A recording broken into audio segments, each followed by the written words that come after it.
Oh, I should make myself a little smaller.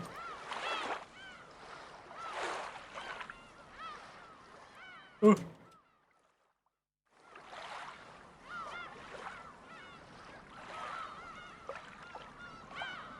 Anyway, Hobson, then I'll be bigger, but that's future me issues to fucking worry about. All right.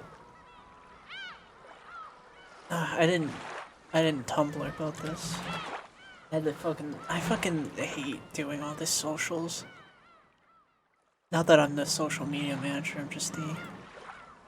I need to convince somebody else to fucking make posts on our socials for me. Cause I hate doing that. We'll see. We use this Tumblr anyways.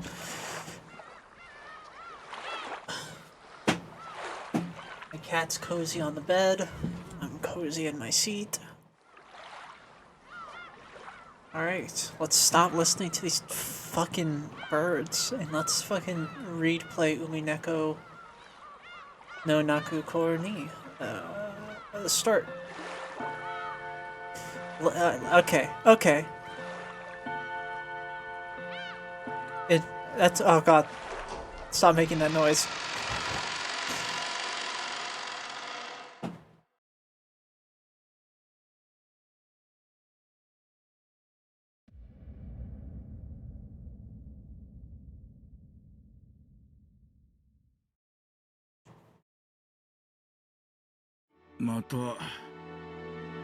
Oh. Okay. This game's probably way too loud. 1 second.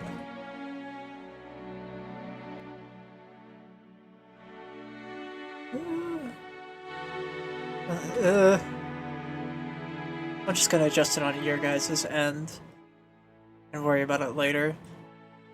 Is it, how's that music for you? Too loud, too quiet?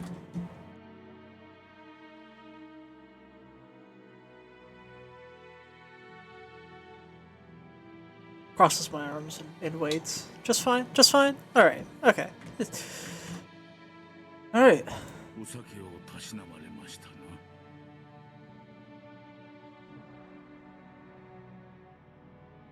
The old physician let out a sigh as he removed the stethoscope.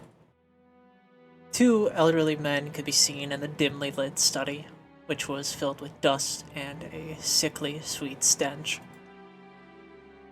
In the corner of the room, which was much larger than what most people would call a study, there was an expensive-looking bed, a man undergoing a medical examination, and the physician conducting it. There was also what appeared to be a servant watching over the whole scene.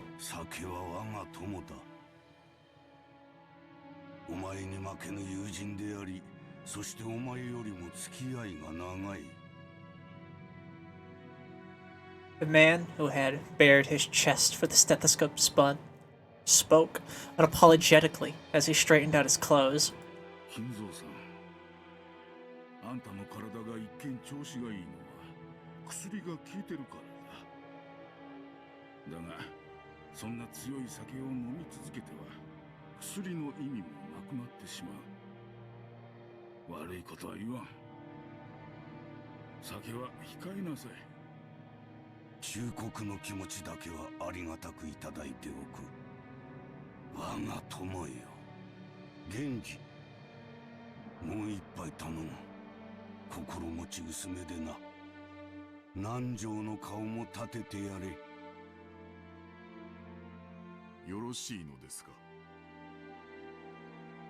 After eyeing both the master who demanded the alcohol and his doctor who forbade it, Genji, the old butler, silently gave a slight nod and carried out his master's orders faithfully. Nanjo, the man's personal doctor, let out a deep sigh once again as he watched the butler busy himself alongside the liquor cabinet. There was a smell filling up the room. This sweet, poisonous aroma felt as though it melted the heart, if not the soul itself. It was the smell of the venomous green drink that the man couldn't bring himself to part from. 南條、お前は私の長きにわたる親友だ。今日まで私を長らえさせてくれたことを深く感謝する。私は何も医者としての忠告など金蔵さんは全く聞いてくれませんからな。お前とて差し間違えた手を待てと言っても聞かぬではないか。ならば愛子というものだろう。親方様。すまぬ。薬は切れても死にませんが、こいつが切れては死んでしまうでな。With one eye on Nanjo, who had his face set in a resigned expression, Kinzo took the glass that Genji was holding out to him. There are probably very few people who would associate the venomous color which filled the glass with an alcoholic beverage. 南條、正直に話せ。私の命はあとどの程度持つ？さて、どのくらいと申し上げれば、そのお酒を控えてくれますやら。Nanjo once again let out a sigh of resignation. As he watched Kinzo down the glass regardless, he spoke. 長くはありませんな。どの程度に長くないというのだ？このチェスで例えましょう。金蔵さんの詰めもなかなかですが、私のキングを追い詰めるには至りますまい。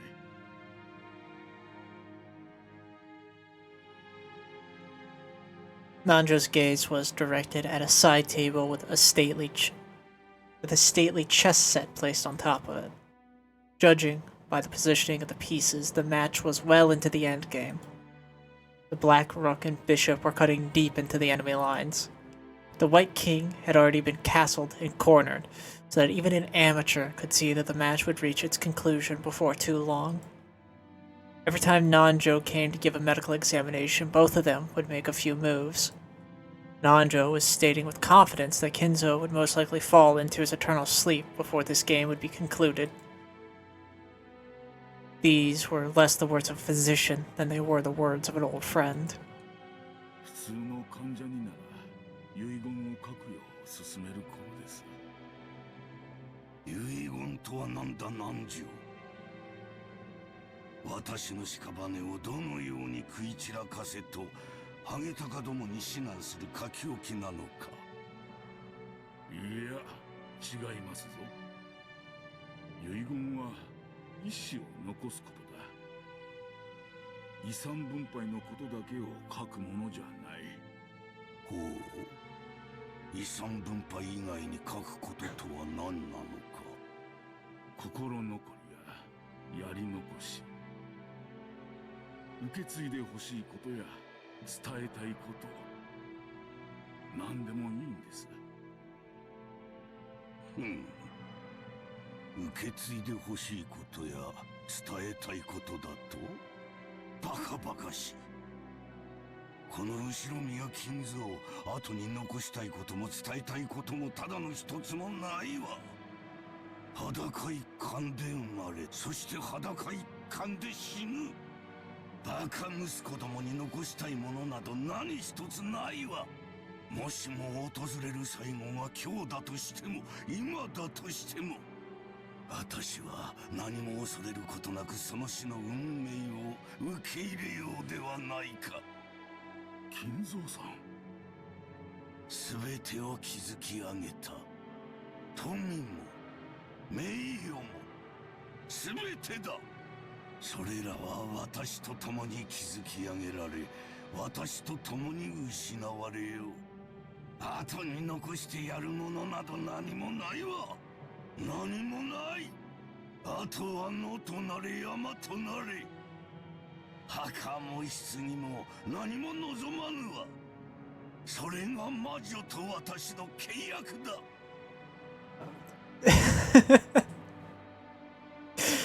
All right, the witch is in play. 初めからその約束だからこそ何も残らぬのだ。何も残せぬのだ。 After reaching a furious crescendo, my god. After reaching a furious crescendo, Kinzo suddenly slumped over. I know how that word's supposed to be. Crescendo? Crescendo. What the fuck is my mouth? His expression was limp and feeble, as though an evil spirit had possessed him and then left. だが未練がある。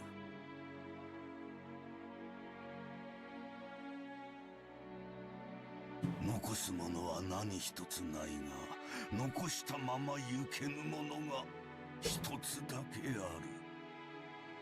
それを書き記せばいい。もちろん生きているうちにこなせればそれでいい。だが万一の時、残された者がそれを引き継いでくれる。自分に万一があっても必ずその心残りが解決できるように残していく。それが遺言というものです。 When Nanjo tried to gently pat Kinzo's shoulder, the dying man flew into a sudden rage and batted away Nanjo's hand. ダメだダメだダメだ。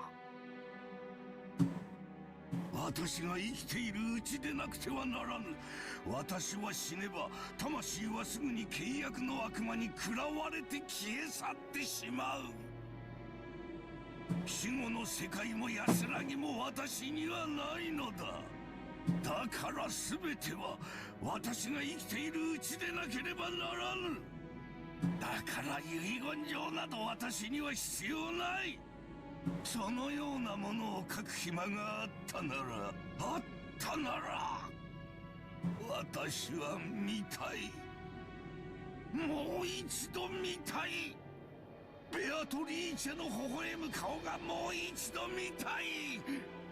はあ、ベアトリーチェ、なぜに私をこれほどまでに拒むのか。今こそお前に与えられた全てを返そう。全てを失おう。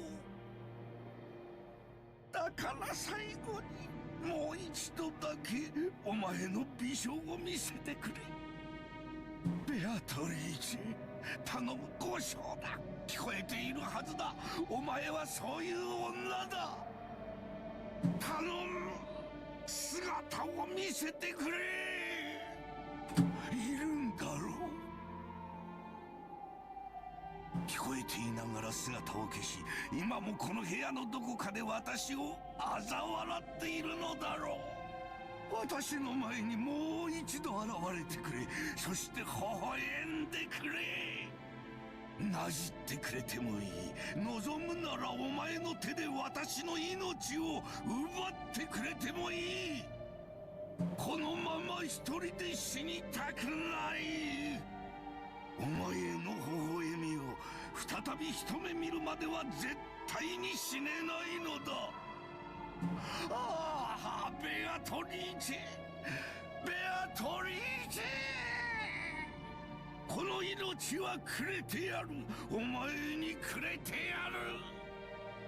交渉だ、ベアトリーチェ。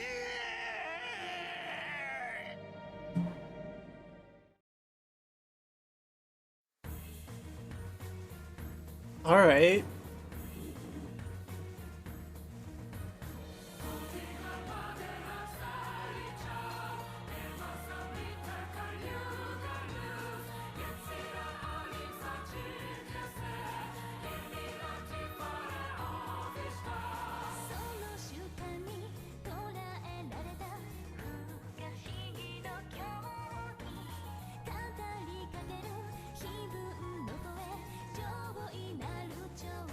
I'm sorry, this is a banger?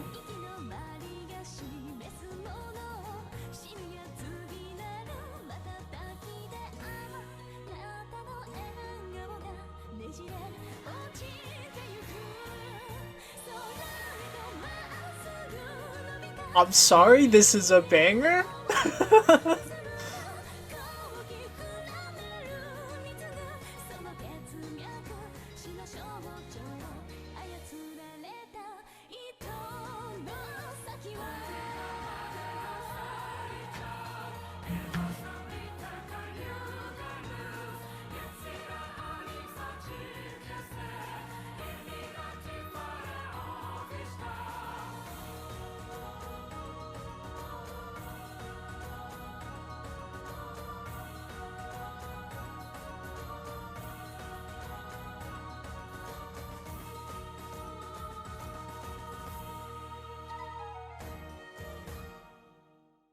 Okay.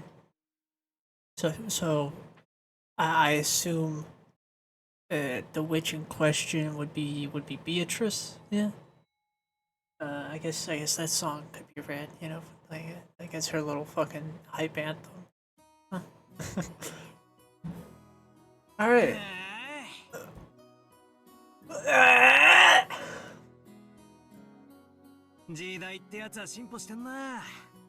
Oh, interesting.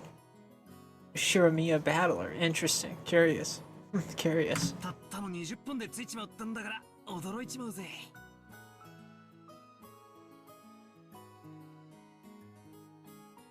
That's Daisuke Ono? Holy shit! Holy shit.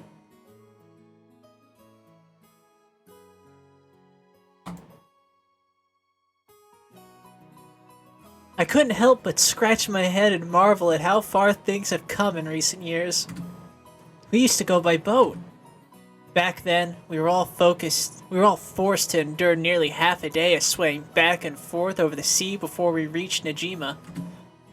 Things have gotten so much more convenient these days. Still, I've never been on a plane this small. I don't know what this intonation is. Ah, man. It's my first day of school. I really hope I'm not late. I've flown in a huge jumbo jet before, but this'll be my first experience in such a tiny one. It's going to shake, isn't it? They say that smaller boats shake more, so I guess the same rule probably applies to planes. Ha! The boat's in the air.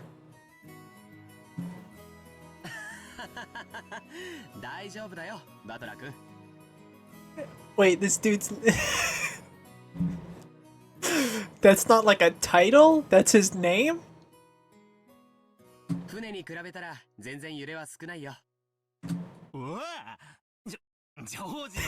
Why is that your name?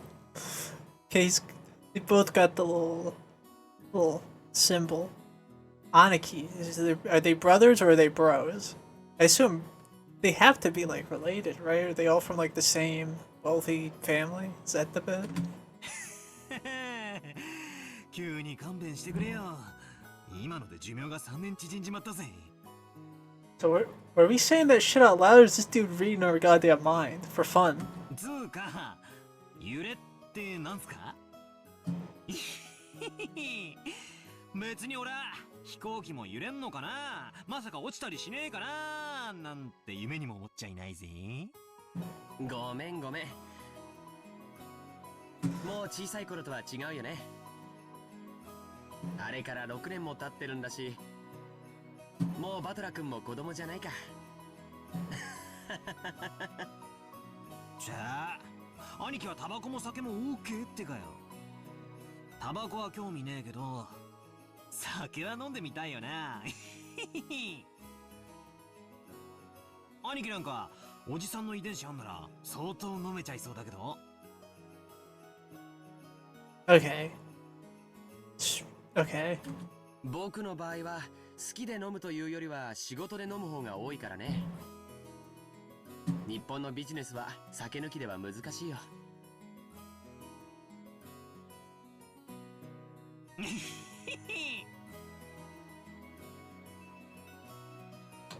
This battler dude's suit is fucking insane. Is that Zipper? He's got like a zip up suit jacket and and then like a purple vest underneath. The upside down cross. It's it's like a fucking really fancy hoodie. そうっすよね。だから俺も今晩の夕食あたりに初挑戦してみようかなって。ダメだよ。バトラ君はまだ未成年じゃないか。未成年の飲酒は発育に悪影響を及ぼす可能性がって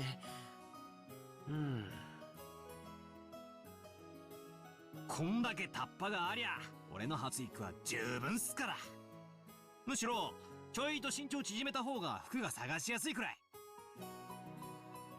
I puffed my chest out proudly. Boy, I know you get that shit custom made. Shut the fuck up. Nobody sells that. Until I hit my growth spurt, my height was below average in my class. But then, I grew and grew, and before I knew it, I was over 180 centimeters. That's like 6 foot something. I guess I have all that muscle training and those shady mail-order performance-enhancing drugs to thank for that. Yeah, bud? Before then, I'd never dreamed that I'd shoot 10 centimeters above George Aniki, who reached his peak height early on. Damn. I'll bet my relatives will say, "Look how big you've grown, Battler-chan," or something. That kind of thing isn't really embarrassing, so I hope they cut me a break. Anyways, my name, Battler, well, it's pretty damn weird, don't you think?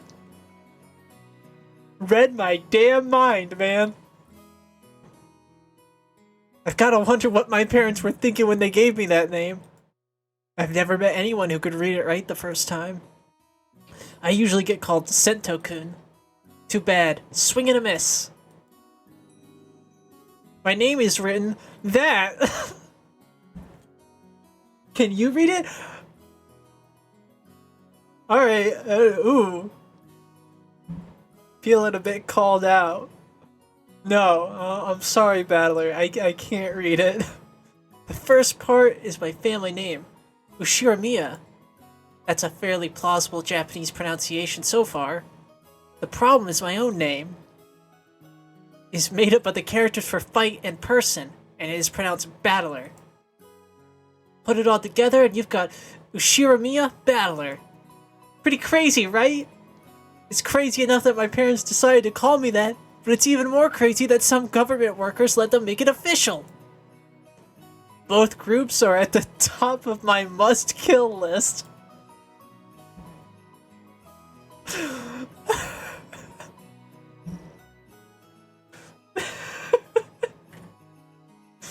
Yeah? Yeah, bud?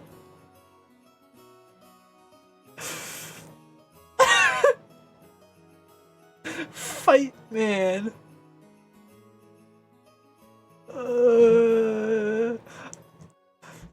God, my parents and the government are on my to-kill list right now. Anyways, this one is one of his fucking cousin. His name is Ushiramiya George. Pronounce that. He's 5 years older than me, so he's probably turning 23 this year. Okay, so Battler's 18. When they say underage, they mean below 21. Because I don't know what the drinking laws in Japan are. Since the Ushiramiya cousins consist of 2 boys and 3 girls, I ended up playing with George all the time. And because I've always thought of him as a big brother, I still call him Aniki today. I know that feeling. Classic man. Classic man formation. I had one of those older cousins who's like, God, my older cousin Brandon, who's like the cousin with closest to me in age, who was like fucking like 3 or 4 years older than me. He's also like 6'6".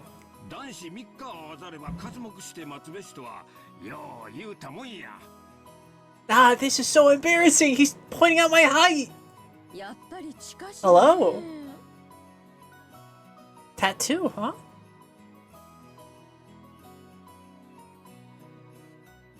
Noticing this guy on the left doesn't have the crest, so is he like... You Marianne, you think? I'm just speculating. ルドルフも高校くらいまでは身長そんなになかったのよ。成長期が遅い方が最終的には伸びるのかもね。んなことないっすよ。男は中身も伴わなくっちゃ。そうや。バトラ君は分かっとる。男は中身で勝負なんや。常に己の鍛錬を忘れたらあかん。そして虎視眈々とチャンスを待ってドカンと開花させるんや。わしもまさか今日会社社長なんて一国一城の主になれるとは思わんかった。そうや、あの無一文の焼け野原がわしの原点なんや。Curious. You speak with a witch lately? Huh? Hideyoshi? Huh? This portly and slightly chubby man is George Anaki's dad, Uncle Hideyoshi. He's the husband of Dad's older sister. Okay, so he did marry him. I'm so good at this. In other words, we're not blood related. He's nice to children, sociable all the time, even quick to give out some spending money to us kids. Simply put, he's an awesome uncle. He speaks in an odd and very noticeable Kansai-style dialect, seemingly of his own creation. But he's actually a natural-born Kanto man. Apparently, leaving an impression is everything in the business world, so speaking in a different style than other people is an act that makes him stick out more. However, I hear that he gets embarrassed when talking within earshot of a real Kansai person, so he switches back to standard Japanese. I really don't get it, but he's definitely an interesting person. My freak-ass uncle. 自分の自慢話に入っちゃうのがたまに傷なのよね。およしなさいな。バトラ君、耳にタコができちゃってるんだから。Hi. Hello. ねえ。そんなことねえっすよ。でもいいじゃないっすか。語れる武勇伝があるってのは男としてかっこいいことだと思いますよ。俺なんか語るような話は何もないっすからね。あらそう？バトラ君なんかそのルックスでいっぱい女の子を泣かせてそうだからさぞかし武勇伝が多そうだと思ったんだけど。うわあだ。情報弾じゃないっすよ。そんな妙な武勇伝あるわけないじゃない。むしろ紹介してほしいくらいっす。あら、あるんでしょ武勇伝。Aunt Eva, you're being weird. おばさんにも後で教えてね。Aunt Eva, you're being weird. そういう浮ついた話が全然ないんだから。Why would your son come to you with that? This is my aunt and George Anaki's mother, Auntie Eva. She's my dad's older sister.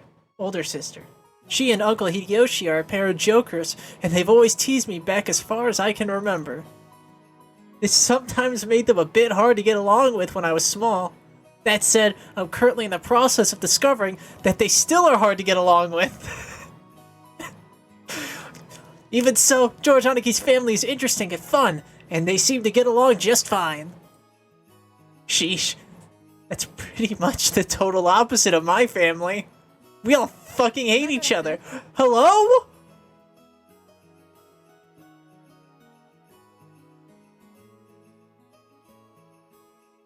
Holy shit. Sorry, I got... Whoa. Whoa. Whoa. Whoa. Whoa. We all need to slow the fuck down. My god, okay. First thing I notice, diamond pattern cut out in her button up. Zippo suction of the tie to breast. Belt on the arm. Shoulder pads.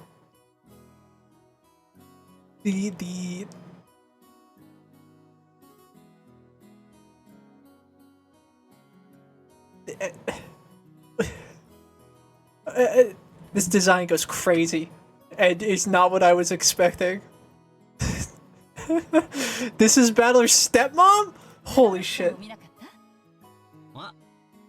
さっきお手洗いに行くのを見ましたけど、まだ出てこないんすか？こりゃぽっくりいっちまったかな。ナムナムナムナム。ナムナムナムナム。自分のお父さんにそんな言い方はないでしょ。まあ、あの人のお手洗いが長いのは今にアンニャルは昔からそうです。雑誌持ってトイレに入るのやめてほしいんすよね。何の雑誌持ち込んで何をしてんだ。My dad's checking that fuck off right now. あら、そんな心配は全然不要よ。 Whoa! 私と一緒にいる以上、そんなこと一人 Whoa! Chill the fuck out! You guys are freaks! なんの話か。 What the fuck are you talking about? 親父め、玉まで握られてグーロでも出ないわけだ。What the fuck are you talking to your stepmother like this? 握っとかないとどういうことになるかよーくわかってるでしょ。いやいや、まったく。Okay, so as we're all kidding here. あのクソ親父の手綱はキリエさんにしか無理っすよ。実の息子の俺も喜んで譲っちゃいますわ。 Yeah, otherwise I'd have to do it. What the? 任せてちょうだい。そういうの得意なのよ。 Jacking men off? Alright. Okay. This. She's doming the absolute fuck out of this man. This woman is my dad's wife. Her name is Ushiramiya Kiri. Or Kairi, I actually don't know. As you can probably tell from our conversation, she's not my real mother because I want some. Whoa, what the fuck did I just do? ええ、任せてちょうだい。そういうの得意なのよ。 Excellent. Don't know how I accessed that. She's basically my stepmother. My real mom died 6 years ago. Kiri-san is the woman Dad married afterwards. I mean, I'm not a kid anymore. It's way too late for me now to start calling his second wife Mom. And I doubt she feels like using the word son on this massive kid who's no relation to her at all. Stranger things have happened. Stranger things have happened in this fucking conversation. We aren't little kids. We know there's nothing to be gained by fighting. So we decided that we wouldn't force ourselves to pretend that we're family. I've decided to act a bit more frank with her, as though she's a friendly neighbor instead.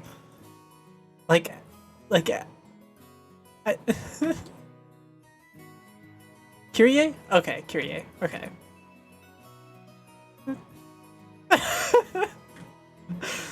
It's much easier to keep a little distance instead of forcing ourselves to act all close and making each other uncomfortable. Kyrie-san has been very open about all this, and thanks to that, we've been able to get along pretty well. As we were capitalizing on Dad being away in the bathroom to badmouth him about him jacking off, the man himself came back, wiping his hands with a handkerchief. Dude, I don't know what I expected Balor's dad to look like, but this is exactly it. This does look like the kind of son of a bitch who would name their child Fight Person. Fight Man. Rudolph. God damn, you are a Rudolph, huh? Loving the... Man, they really... This artist fucking loves suits. なんだよ、親父。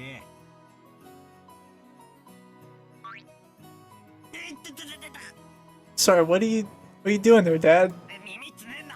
Okay, okay. また母さんと俺の悪口を言ってたろ。なんでお前には父親に対する尊敬の念ってやつがわかねえんだ。いででででででででででであいでよ、クソ親父。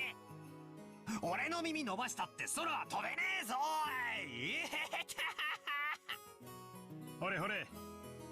縦縦横横丸書いて逆に回して倍率どんどんさらに2倍。お父様、失礼なこと言ってごめんなさいって冗談じゃねえぜ。そういうのは会員制のお店でやりやがるってんだ。だから This'll fuck is my dad! I think I'm pretty tall, but Dad's about the same height. It's probably no surprise that Anieva started talking about Dad's blood when she saw my height. By the way, my height isn't the only thing I got from him. It seems having weird names runs in the family. Dad's full name is written like that.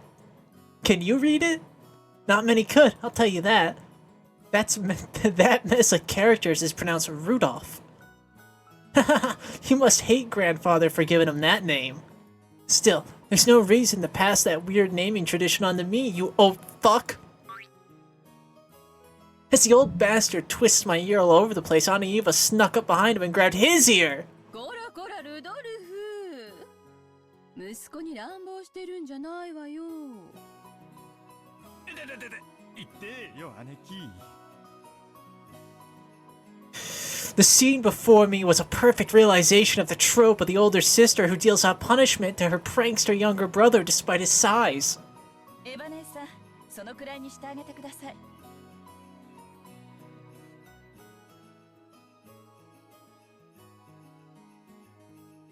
同じ分、後で反対の耳を私が引っ張って伸ばしておきますので。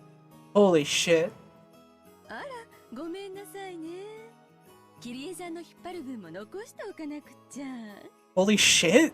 ルドルフ、後でたっぷりキリエさんにお仕置きしてもらいなさいね。What the fuck is going on? たく、姉貴こそ弟いじめもいいとこだぜ。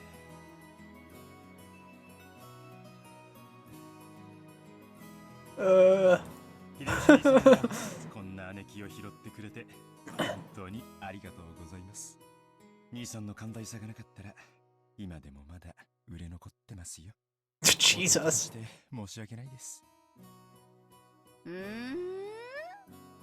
Hideyoshi like, no, I actually love my wife. 誰が売れ残るって？ After taking 2 or 3 steps back, Auntie Eva unleashed one of her beautiful high reverse roundhouse kicks, which stopped just centimeters away from the tip of Dad's nose. After starting out with Tai Chi Chuan for her figure, Auntie Eva had then developed an interest in the Chinese martial arts. I guess that explains the outfit. After that, she went through karate, taekwondo, capoeira, and what is she learning now again? Well, anyways, they say a woman's weapons are in her lower body, and that's literally true for Auntie Eva. ルドルフ、側頭部直撃だと一発で混沌するわよ。この間演舞でミスって相方泡吹いちゃったんだからね。いやいや。足癖の悪い姉貴で本当に申し訳ないです。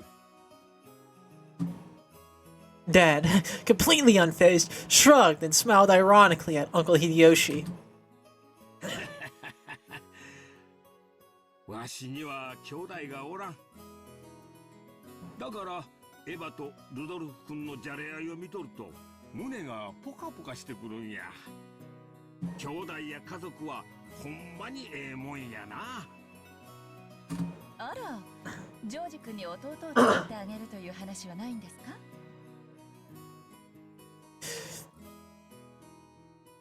It's kind of a rude question. 手も離れたでしょうから、次の。おいおいキリエ、生まれてくる子の苦労も考えてやれよ。よくこの性悪姉貴から生まれて、ジョージ君はあんなにも。After being spawned from this wicked bitch's womb. 本当にジョージ君は偉いな。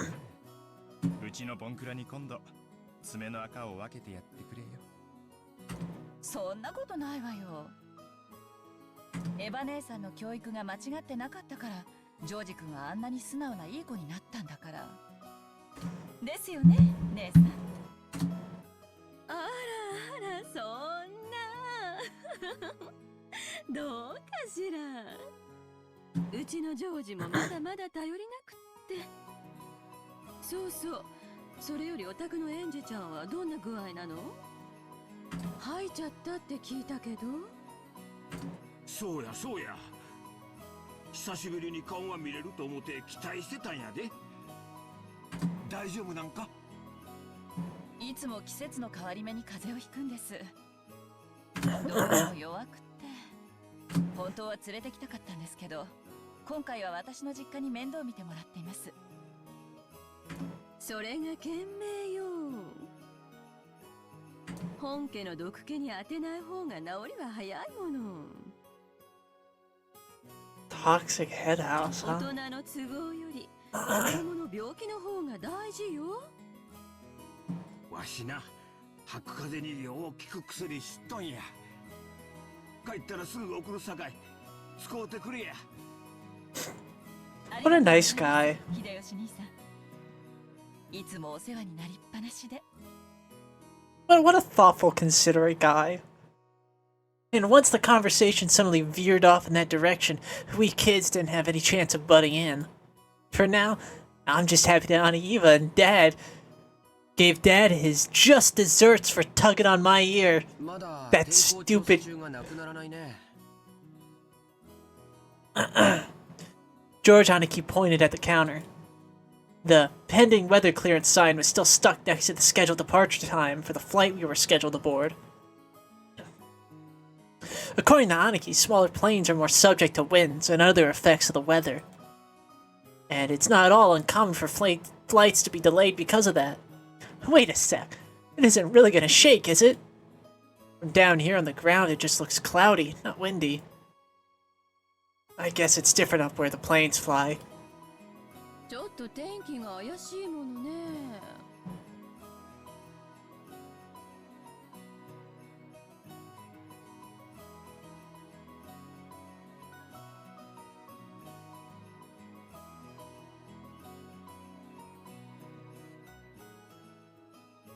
Capoeira, huh? Auntie Eva was looking at TV in the lounge. The weather forecast was being broadcast, informing us that a typhoon was approaching the Kanto region. また台風か。親族会議が毎年10月ってんじゃ。これは宿命だぜ。もうちょい時期を選んでくれりゃいいのによ。どうかね。私もお盆の時期にやってくれればっていっつも思うわよ。ならルドルフ、それ今回の会議でお父様と兄さんに提案してみればいいじゃない。冗談。姉貴が言えよ。Bitch. 俺が何を言っても兄貴は聞かねえよ。There's more. いやよ。私は別に10月でも困らないもの。ルドルフが台風が嫌だからって言うから提案したらって言っただけよ。俺は台風が来るのはいつものことだなって言っただけだろ。お盆の時期がいいって言い出したのは姉貴だぜ。あら、去年ルドルフも言ったわよ。お盆の時期なら仕事のスケジュールとも合わせやすいのにって。言ってねえだろ、そんなことよ。言ったわよ。私、そういうのは絶対忘れないもん。いや、言ってねえよ。言ってんのはいつも姉貴だよ。知ってる？寸止めって高等技術なのよ。ち、いい年した女がはしたないことばっかしてんじゃねえぜ。Dad and Auntie Eva's argument looks no different from a couple of brats bickering. 普段は父親や母親として振る舞っていても George, are you reading my mind or not? What the fuck is this? Dude, stop just coming in here into my personal space, informing me of what I was just thinking. こうして親族会議で元の兄弟に出会うと子供の頃の自分に戻っちゃうからだろうね。と冷静に分析できるジョージ兄貴の方がずっと大人に見えるぜ。俺は将来あんなクソ親父みたいにはなりたくないね。 Hey, to your credit, you look just about nothing like him. You got his gender. なるなら兄貴みたいな知的 But for な how 大人になり long? たいもんだぜ。 But for how long? 僕かい僕なんかまだまださ。社会経験が全然足りないし、社交性も度胸も足りない。バトラ君にはそれらのいくつかがすでにあるように思うよ。I have suspicions that you're fucked, dude. だからきっと成人したら僕なんかすぐに追い抜いちゃうさ。George Aniki scratched his head and laughed as though trying to hide his embarrassment. Of course, he was just being humble. Aniki entered a university and became an apprentice at Uncle Hideyoshi's company at the same time, studying both academics and how to become a business emperor in parallel. Then, right after graduating, he got into Uncle Hideyoshi's company at his father's side, as his father's aide, piling up a lot of real-life experience as he devoted himself zealously to his work. He even has grand dreams of one day standing on his own and becoming lord of his own domain. Aniki is a real paragon of a man, sparing no effort as he strives towards his goal. It's no exaggeration to say that I really respect him! And then there's me!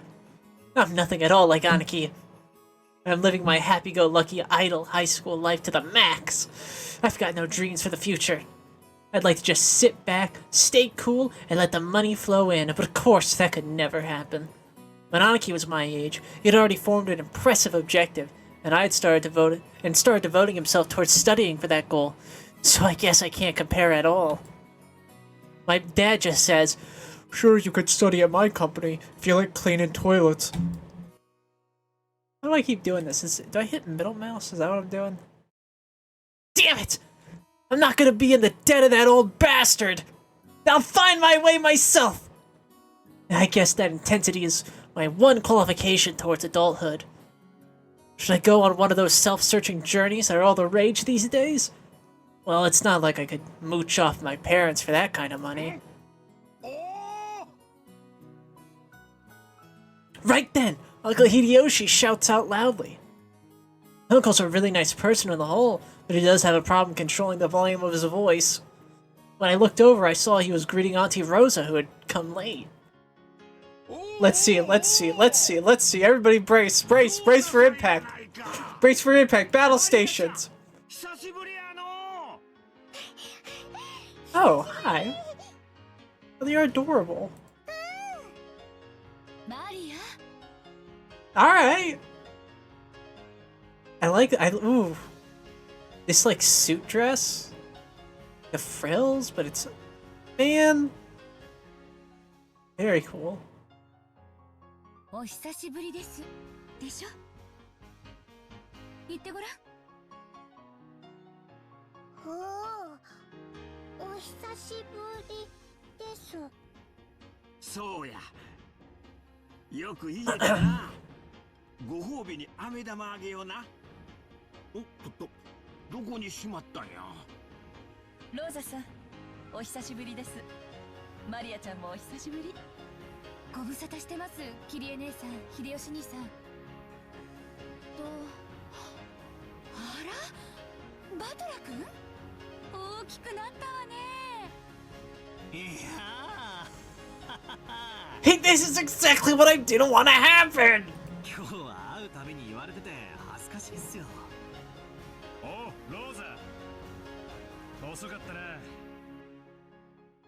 飛行機がダイヤ通りだったらギリギリってとこだったぜ。ごめんなさい。列車の接続がうまくいかなくて。なに？また天候調査中なの？ぼやかないぼやかない。船で6時間も揺られるくらいなら飛行機でほんの30分の方がずっとマシよ。たとえ1時間余計に待たされたって全然早いんだから。マリアちゃんも大きくなったで。今身長いくつあるんや？ This seems like the uncle who would spin you. 身長いくつあるんや。 Maria parroted Uncle Hideyoshi's question, looking up at her mother. And I guess she doesn't remember her own height, fucking stupid fucking child. Idiot! She's probably right in the middle of a growth spurt, so her height must change every month. In just a few more years, she'll probably start looking very feminine. That's a weird thing to say, man. この間の身体測定でいくつって出たっけ？これでも少しずつは伸びてるんですよ。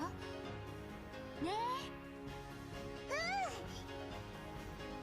去年よりもずっと成長したと思いますよ。今年で9歳でしたっけ？ 9歳。そうだね。9歳だね。マリアちゃんも元気そうでよかった。よいしょ。もう高いをするにはちょっと重くなってきたかな。うわ、ジョージ兄貴、そりゃレディーに失礼だろ。俺がやってやるぜ。高い。When I went to lift her up in Aniki's place, Maria stiffened defensively, staring suspiciously at my face. Ah, that's right. The last time I met Maria was 6 years ago, and she was only 3 years old. Of course she doesn't remember my face. マリアちゃん、覚えてる？バトラ君よ。一緒に遊んでもらったの忘れちゃった？無理だろう。最後にバトラと会ったのは3つの時だぜ。3つの時の記憶なんか残ってねえよ。 Now me, I'm different. She must know everyone's face apart from mine because she meets them every year, but I haven't had contact with the Ushiramiya family for about 6 years now. What's up with that? So it's no surprise that the 9-year-old girl doesn't have any memories of me. Even if I only just barely remembered her being a 3-year-old crybaby. マリア、バトラお兄ちゃんよ。ルドルフおじさんの息子さんわかる？おじさんの息子さんが息子さん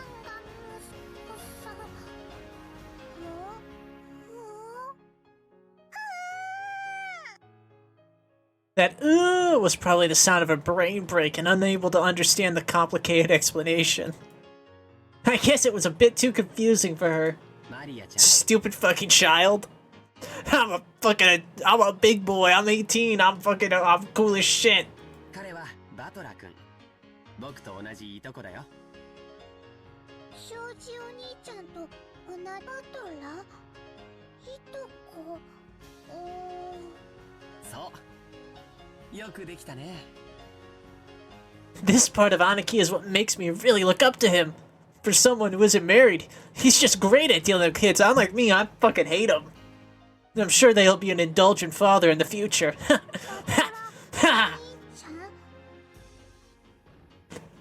Maria looked straight at me with a questioning expression, as though asking whether it was alright to call me that. Oh yeah, 俺がバトラだ。George has some vibes. George has vibes.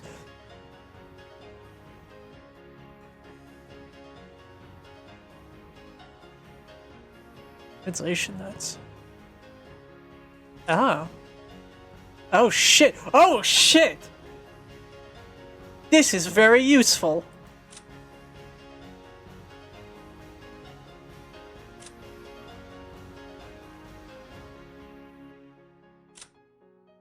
So I assume... Okay. There's a whole separate fucking family.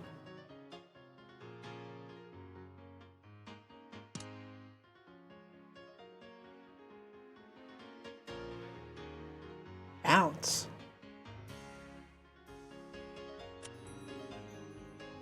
Uh-oh.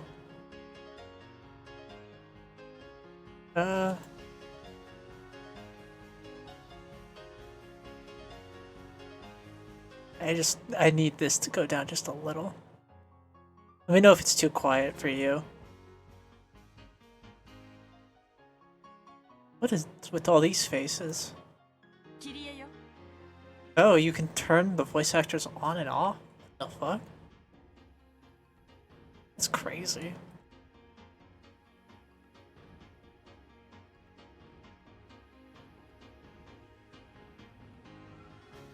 Object caching. よろしくな、マリア。I can enable and disable voice actors? That's crazy.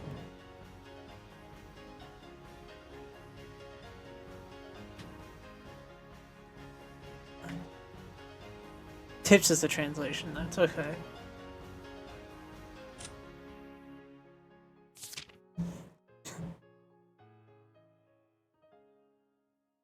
No.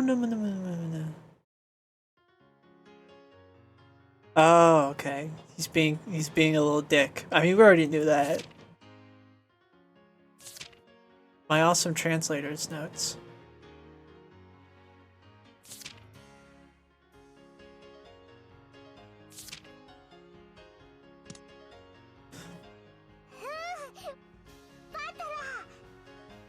こらマリア、呼びつけちゃダメでしょ。バトラお兄ちゃんと呼びなさい。いいっすよローザおばさん、細かいことは気にしないっすから。まあマリア、俺とお前は名前を呼びつけ合う仲だもんな。バトラバトラバトラおや、マリアマリアマリア。Oh, sure. We horsed around for a while to make up for the 6-year gap in our friendship.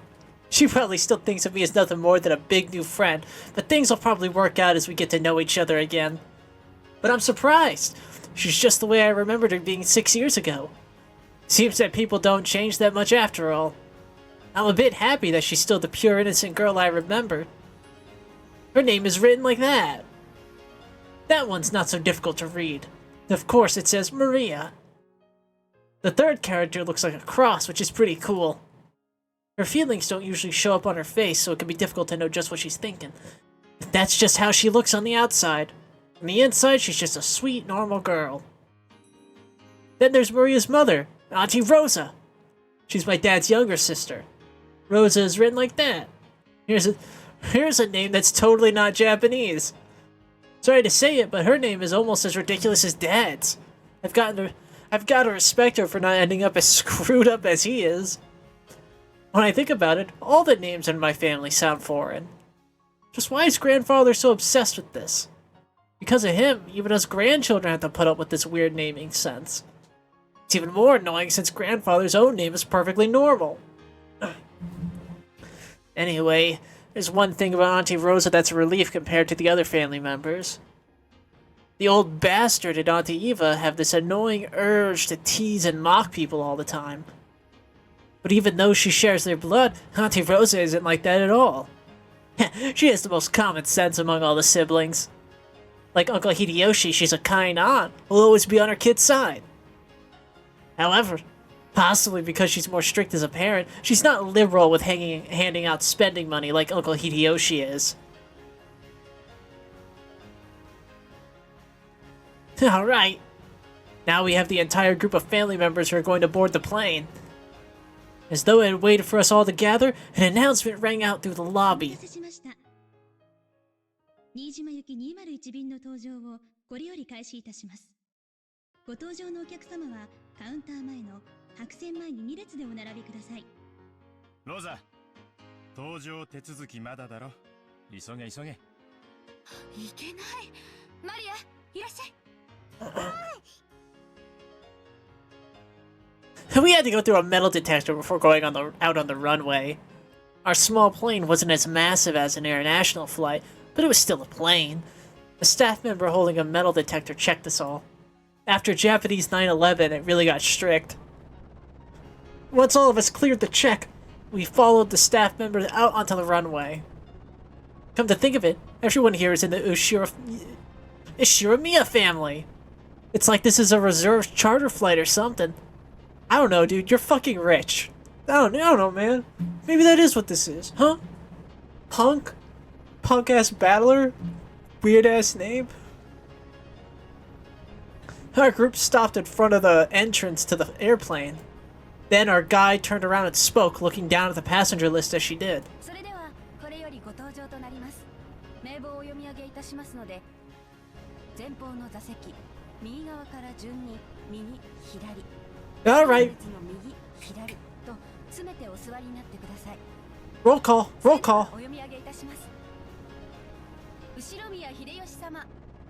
わしからか。はい。そうだエヴァ、飴玉あるか。さっきから探してるんだが見つからないんや。後宮エヴァ様。ハンドバッグの中よ。機内に入ったら出すわ。I've heard that candies are a good way to protect your ears from hurting due to the variation in atmospheric pressure when landing or taking off. I don't know where I heard that. That's probably what they're talking about. 俺の席ま大丈夫だよ。窓際席しかないもん。 According to George Aniki, there are apparently only 2 lines of seats. Yeah, it's a small plane, alright. It isn't really gonna shake, is it? Ha. 後宮ジョージ様。はい。大丈夫だよ、バトラ君。あんまり揺れないから。後宮バトラ。 Stop doing that. Stop doing that, George. あんまりってどの船から落ちても泳げるからいいが、飛行機が落ちたらそれでおしまいなんだぜ。 I mean, you can always eat each other. にはパラシュートがあるんだろ。ねえの？後宮ルドルフ様。ほらバトラ、感動してねえでとっとと奥行け。聞いて親父。おさってパラシュートがねえんだよ。後宮桐江様。ほら仲良くじゃれてないの。進む進む。痛えよキリエ。押すなって。 Yeah. 後宮マリア様。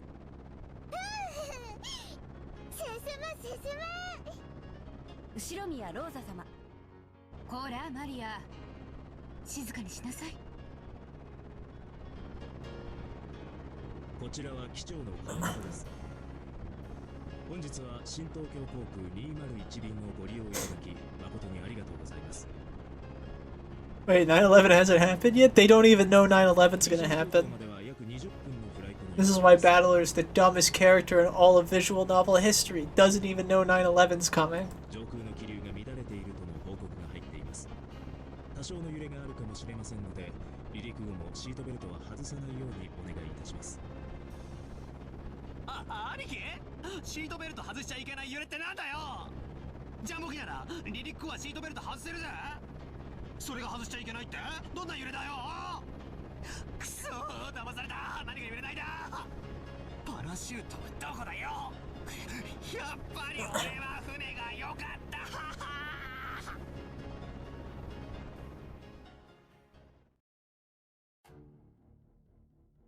Legend of the Golden Witch.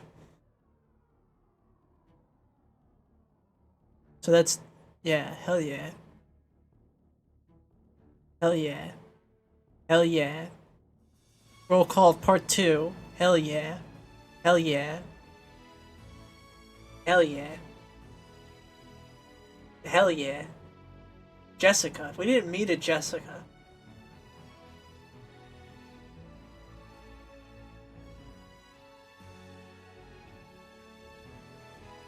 Okay.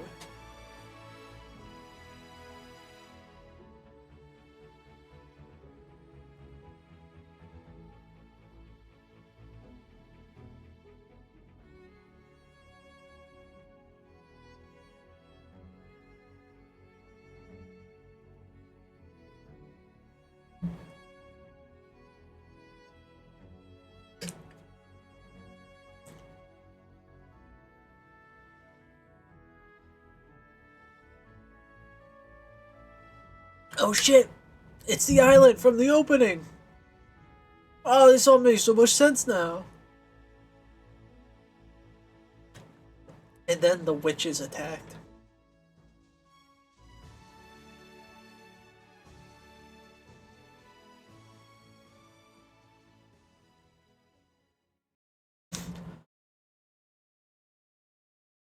Oh, it is 1986. I don't know why I didn't look at the fucking date.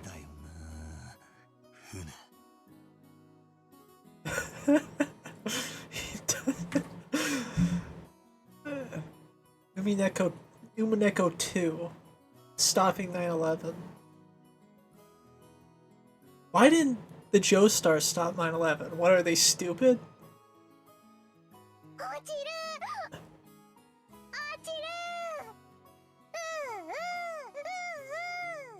マリア、もういい加減になさ。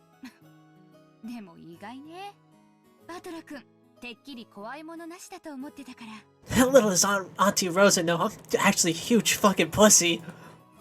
こいつ昔から乗り物がなぜかダメでさ。二言目には落ちるだの沈むだの。情けない男だな、おめえは。うるえ、ありゃさすがに揺れすぎだろう。小型機乗るのは初めてだったからちょいと答えちまっただけだぜ。あの大騒ぎでちょいとなの？バトラ君とは海外旅行を一緒に行くと賑やかそうね。おばさんとエジプトとか行かない？ 14 時間も飛行機に乗れるわよ。いい提案ね。バトラ君、エヴァ姉さんに少し鍛えてもらいなさいよ。それにしてもおかしい。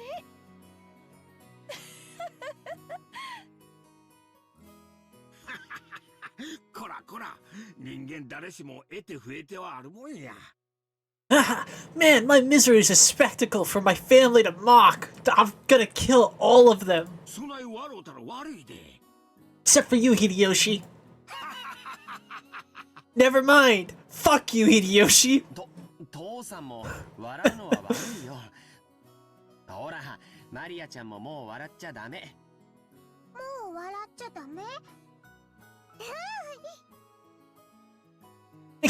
Damn it! Is being scared of planes really such a big deal? Everybody obviously thinks I'm a big oaf now.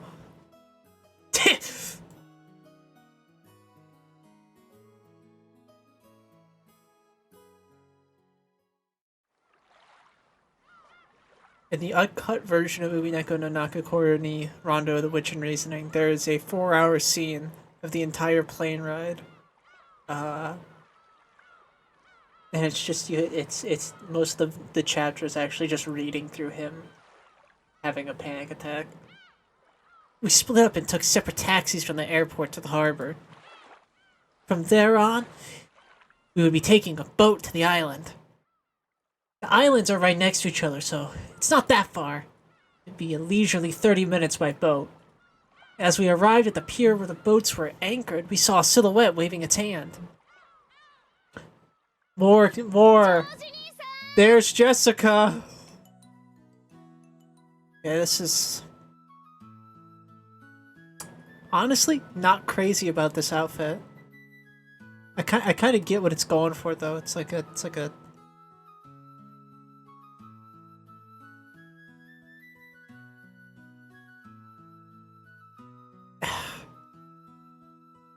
Huh.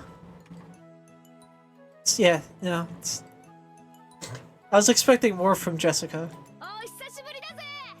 Why do you talk like that? Yeah, Jessica ちゃん、1年ぶりだね。せ、また伸びたんじゃないかい？よしてくれよ。毎年言われんのは恥ずかしいぜ。おいおい兄貴、嘘だろ？こいつが本当にジェシカなのかよ？ってことはジョージ兄さん、このデカブツバトラなのかよ？ Well, his name's Fight Man, come on. We both stared each other down. She definitely didn't look this grown up in my memories, but I do remember her crazy way of talking. いや、ジェシカ！なんだよお前！嘘だろ？なに女みたいな格好してんだよ！なんだよこれ胸かよ！お前にも胸なんかできたのかよ！ Battler's jealous, he wishes he had a chest.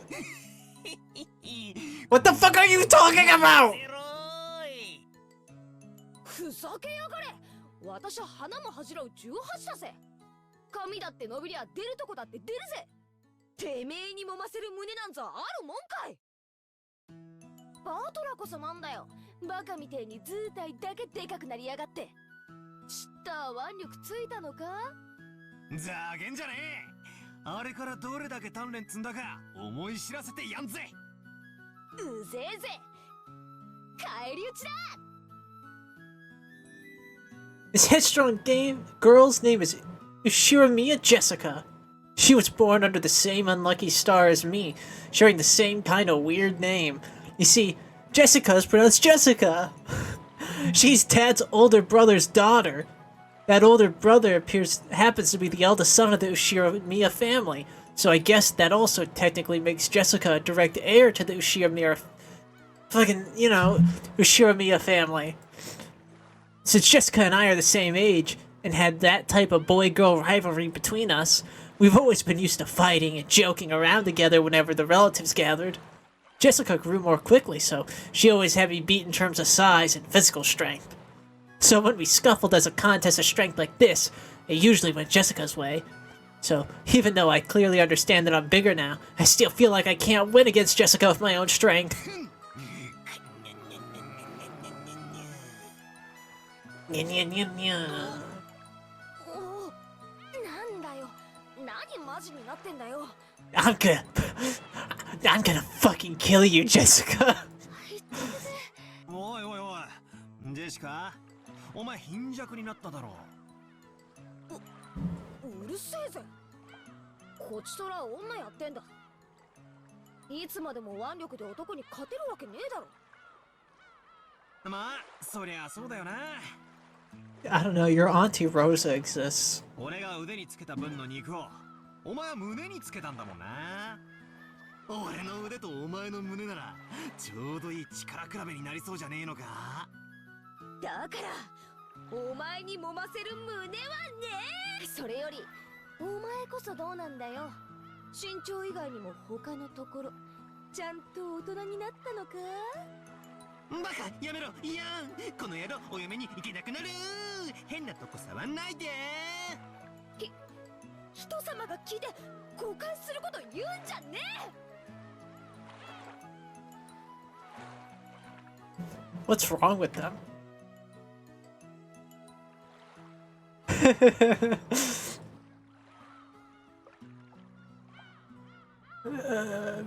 Valor, you're doing performance enhancing drugs. I forgot that fucking detail. Honestly, I was so surprised at how feminine Jessica had become that I had to seriously horse around to hide it. Oh, yeah, considering what a bossy brat she was 6 years ago, anyone would be surprised. I guess she's just as surprised. She definitely wasn't expecting she'd lose to me in a test of strength. But I've been doing a fucking lot of fucking hard drugs to get here. 6 years! Once again, I'm being shown just what a huge gap of time that was. やれやれ、乾杯だぜ。こりゃもう私じゃかなわねえな。そんなことないよ。バトラ君にもきっと弱点はあるよ。 George, what are you doing? マリアちゃん。 George, stop! ちょ、バカよせマリア。それは内緒にしような。落ちる？なんだそりゃ。あいにくだが、この弱点はジェシカにはもうさらさないぜ。何しろ悪夢の空路はもう終わっちまったんだからな。あとはのんびりチャボチャボとお船の旅さ。あのオンボロ漁船がこれほど恋しくなるとは思わなかったぜ。ああ？ジョージ兄さん、こいつ頭どうかしたのか？すぐにわかるよ。すぐにね。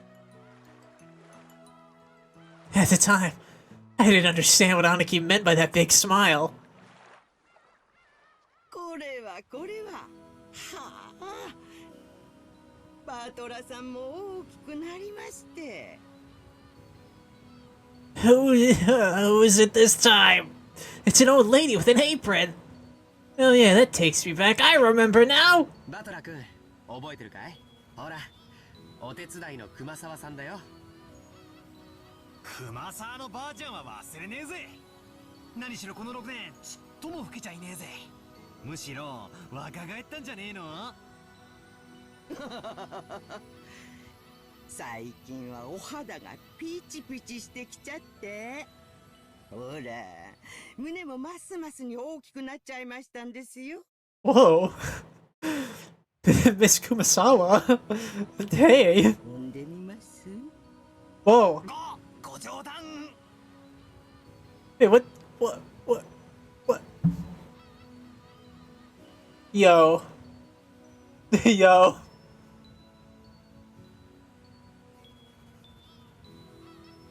Alright. I take a sip of my soda.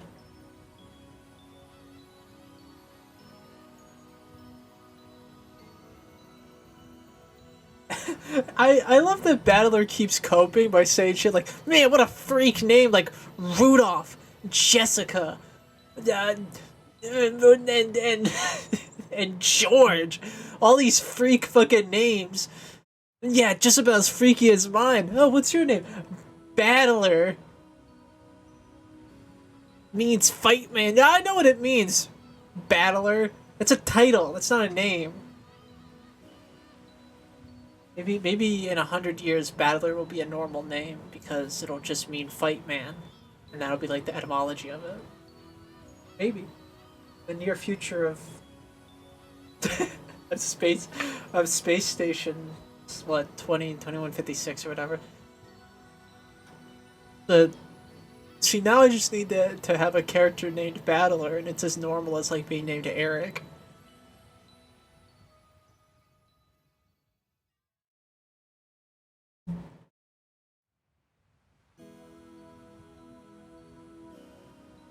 True. The future is whatever we want it to be. We can do whatever we want forever.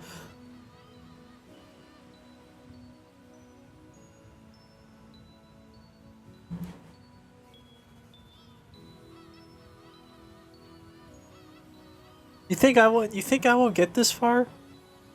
I did. The auto mod is really fucking sensitive. I don't know how to make it chill the fuck out.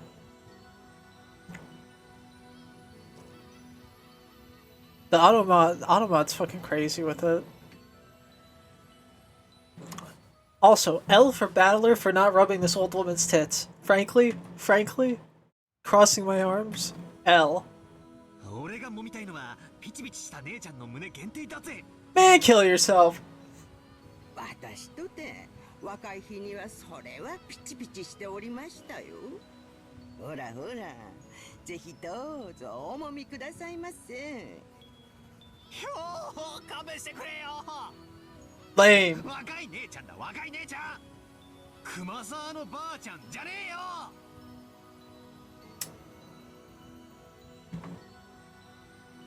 Maybe you deserve to suffer. 12 children? Dude, come on. Fucking... This is why you won't survive the winter, Battler. You don't fucking take what's... You fucking have a meal handed to you and you whine? You spoiled silver-spooned brat. Touch the old woman's tits.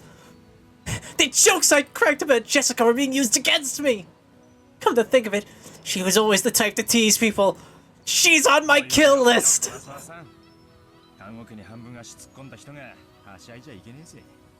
若い方とじゃれるのが何よりの若返りの薬ですよ。Grandma! I love this woman. どういう風の吹き回しかしら。用事を頼まれるといつも腰痛になるあなたが。エヴァ様は相変わらず手厳しゅうございます。We got two cunty bitches. They're battling. They're fighting.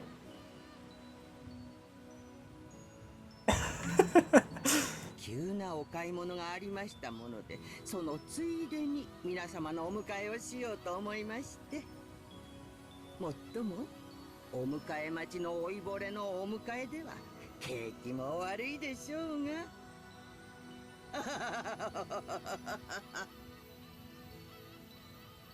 Auntie Eva spoke sarcastically, but Kumasawa's botch and years of experience were nothing to sneeze at. She's fucking owning her in the marketplace of being the bitch. She was more than capable of smoothly and coolly letting that comment slide. Huh, I'd rather not say it, but old Kumasawa Bachan may be past her prime as a servant. She might act as though she's in good health, but between her headaches and the lumbago, her body is wearing out. To tell the truth, the fact she's still working is impressive. How old is she this year again? She must be pushing 80 by now. It's incredible that she's still able to act so brightly. Hot Wheels Sisyphus would have never let this opportunity slip between their fingers. Battler.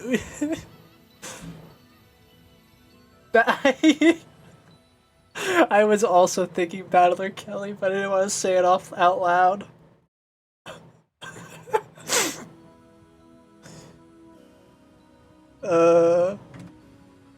Yeah, Eva does do a lot of battling for someone not named Battler. What is she, stupid? Ugh. 前に話してたお茶です。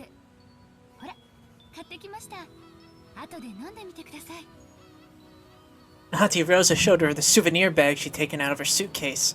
To think that she had remembered the promise that she had apparently made last year and faithfully brought it. This sort of thoughtfulness was just like Auntie Rosa. She wasn't the kind of person who would forget or break a promise. As for Kumasama Bachan, she seemed deeply touched by the fact that not only had Auntie Rosa remembered that year-old promise, she had brought that gift for a simple servant like her. Excuse me. This woman is Kumasawa Chiyo-san. She's a senior servant who's been working for the Ushiromiya head house for many years. As you could expect from someone her age, she isn't that good at manual labor. But from kitchen work to cleaning and laundry, that's manual. Fucked up for you to be like, not good at manual labor, but she's good at cleaning, laundry, and kitchen, which, I'll kill you, Battler. You stupid 18-year-old boy. Read a fucking book, won't you? She's kind of super servant who can handle about anything. It seems like her only flaw is a tendency to slack off. Good for her! Good for her! You know what? You're also slacking off, Battler. You're slacking off on missing opportunities like this. I hear she tries to get away from heavier, troublesome work by playing up her chronic diseases. In Kumasawa Bachan's case, maybe we should call that sort of lazy craftiness. Call that a sort of lazy craftiness. Though it probably doesn't impress those paying her salary. It's... oh well, you know she's pretty flaky when it comes to work. I could never dislike her. I guess that's probably because of her cheerfulness and her constant smile.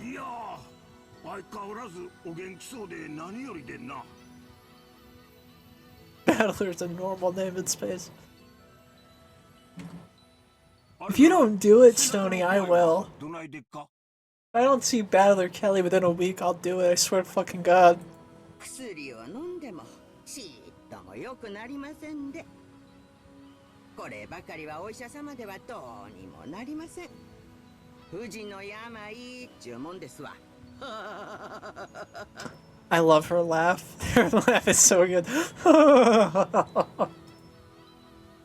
それにしてもジェシカちゃんはますます美人になったな。夏日姉さんに似てよかったぜ。そうですか？私的には全然似てないつもりなんですけど。つうか、親には似たくないです。尊敬してないんで。こら、そんなこと言っちゃダメよ。それにしても、親に似たくないって言ってる人が多いわね。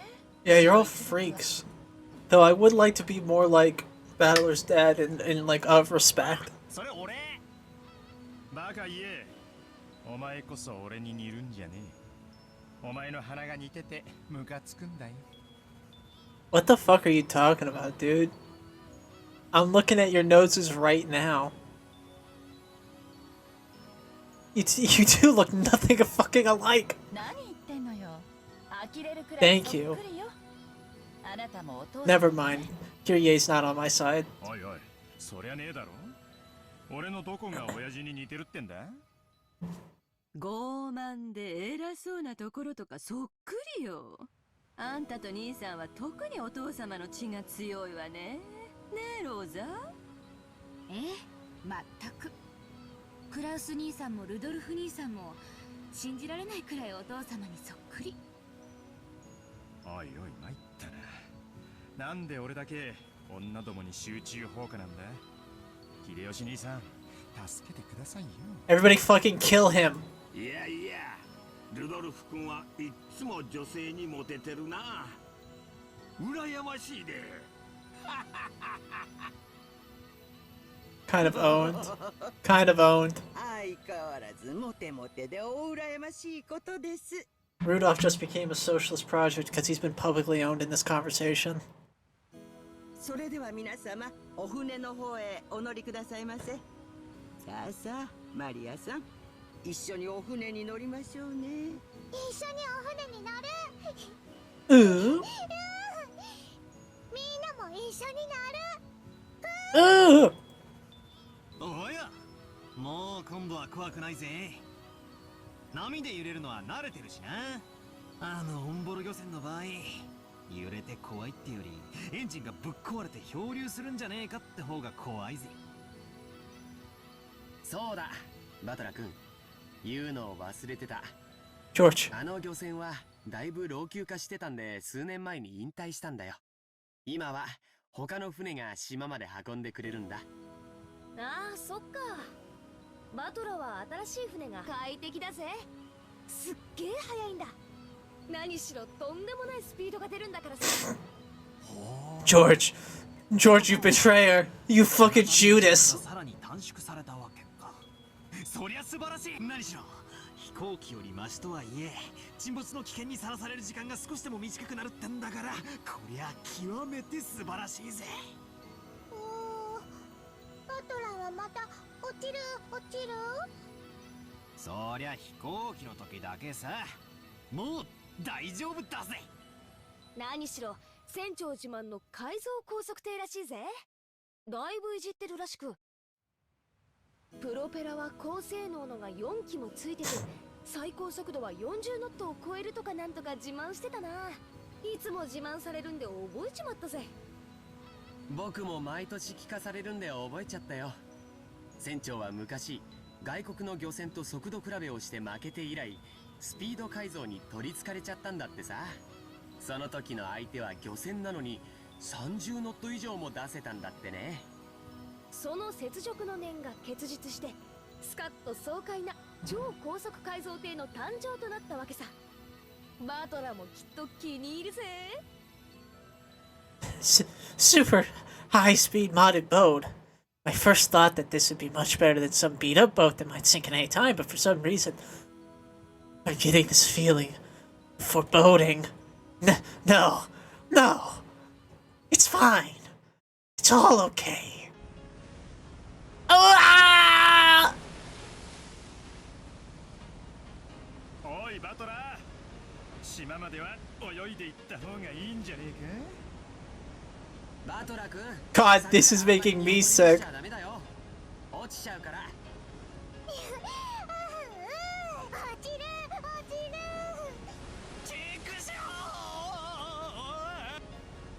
His super high-speed boat said to have been mined to hell and back by its captain as a personal hobby was definitely nothing like the battered old fishing boat from 6 years ago.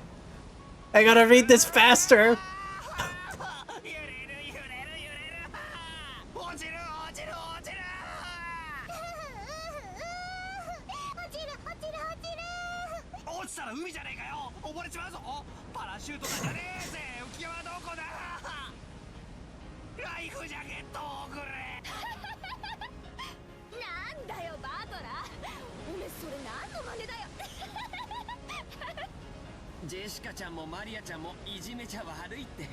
George, you Judas, shut the fuck up, you set me up! 怖いなら甲板に出なきゃいいのに。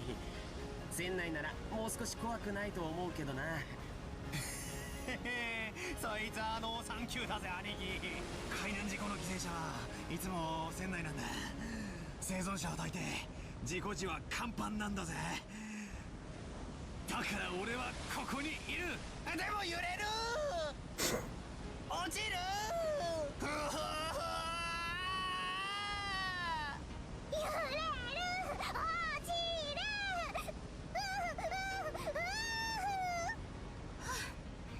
マリア、よしなさいったら。でもバトラ君、本当に苦手だね。I can barely handle this. 船長さんに速度を落とすように言って。ローザワさんありがとう。海の上でも安全運転、徐行運転、指差し確認。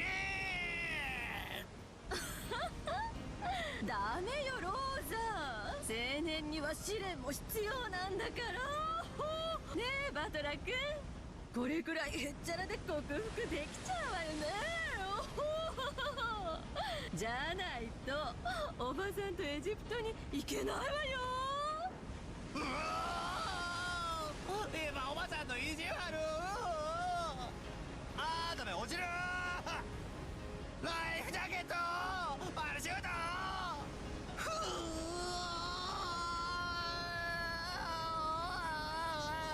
Holy shit.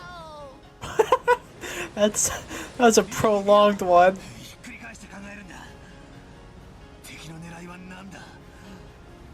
俺をこうして怖がらせることか。そいつが狙いなら甘いぜ。ビビってなんかやるもんか。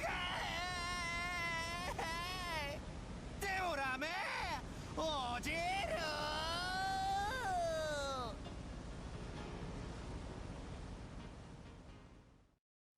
God. So after I braved the seas like a man, Auntie Rosa had to talk with the boat captain, and he slowed down to a more manageable speed for me. これくらいならなんとか。さっきのは生きた心地がしなかったぜ。The new speed, which I was capable of tolerating, was apparently extremely slow. But that, just now, was completely insane. The whole boat was shaking, slipping and leaping on the ocean's surface. I felt like I was riding on the back of a flying fish. Jessica was still guffawing at me as I leaned against the railing, tired and disheartened. さっきは力比べで負けたけどよ。もっと重要な部分で負けてなかったことが分かって私は嬉しいぜ。いやしかしAlright. To stand, to, you know,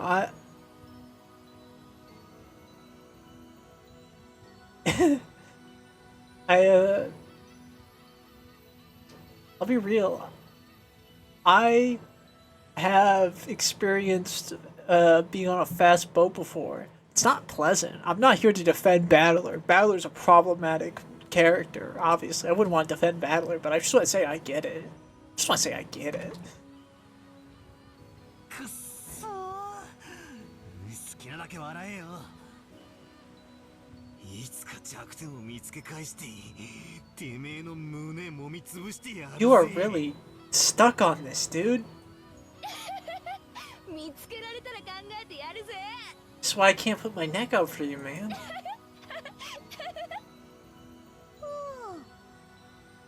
トラヘロヘロ。ああ、バトラヘロヘロだ。海も空もごめんだぜ。俺は陸の上で死にたいさ。Maria was patting my back, so I patted her head in return. Her expression was blank, but as usual, but I realized she wanted to console me. I fucking stabbed my hand on her crown. 船長が罪滅ぼしにってドリンクをサービスしてくれたよ。飲んで一服しないかい？落ち着くよ。George Aniki and Kumasawa Bachan brought us each an ice-cold drink with a drop of moisture on the can. Judging from Kumasawa-san's big grin, our parents inside the boat were probably all rolling around and laughing at my moment of pure terror. Damn it! I'm so embarrassed that I can't bear to face any of them. If I didn't change the subject somehow, I had the feeling I'd be the butt of everyone's jokes for the whole trip, so I tried to think of something harmless to talk about. ああ、ジェシカ。クラウスおじさんと夏日おばさんは元気なのかよ。親父とおふくろ？残念ながら元気だぜ。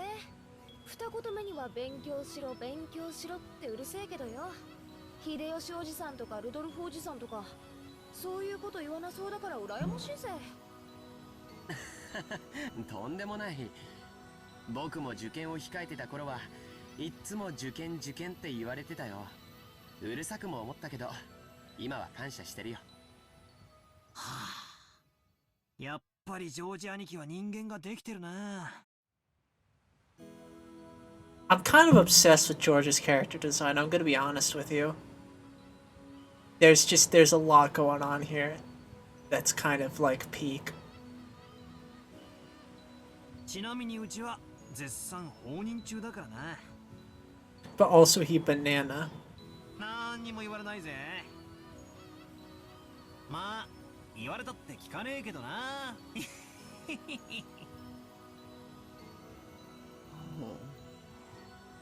バトラさんはまだご実家には戻られておられないのですか。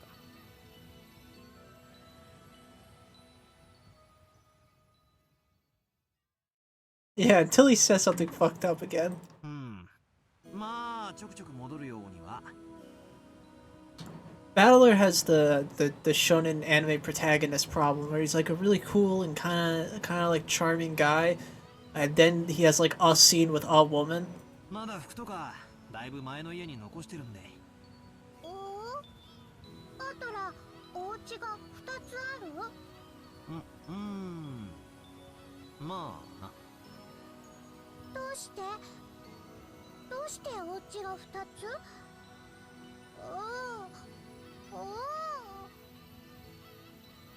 ？Only Maria, who couldn't really grasp the situation, voiced her naive question.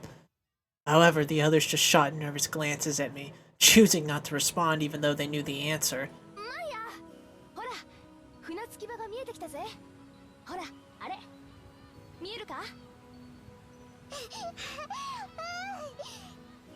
着き場見えた、船着き場見えた。 Apparently, Jessica was trying to be nice by changing the subject. Oh, well. I'd rather not talk about it if I can help it, but it's uncomfortable to have it treated like some kind of weird taboo. I don't mind that much myself anymore. I'm an Ushiramiya.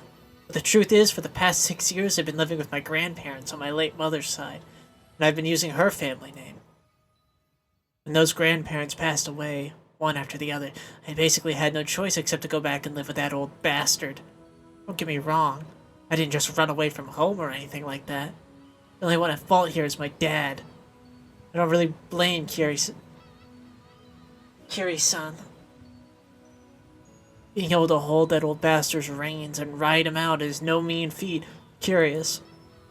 But as for the betrayal that the old bastard inflicted on my mom, well, unfortunately, I still haven't gotten over that. もうすぐ着くね。 George Aniki cleared his throat, trying to change the topic. 失礼しました。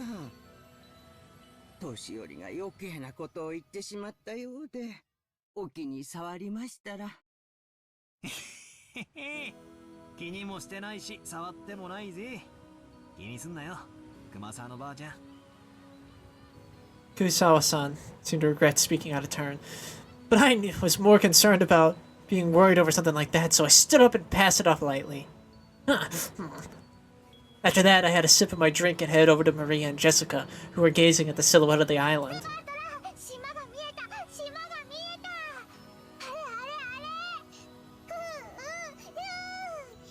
れ。どれどれ。おお、見えてきたな。6年ぶりでも記憶と寸分変わらない島影だぜ。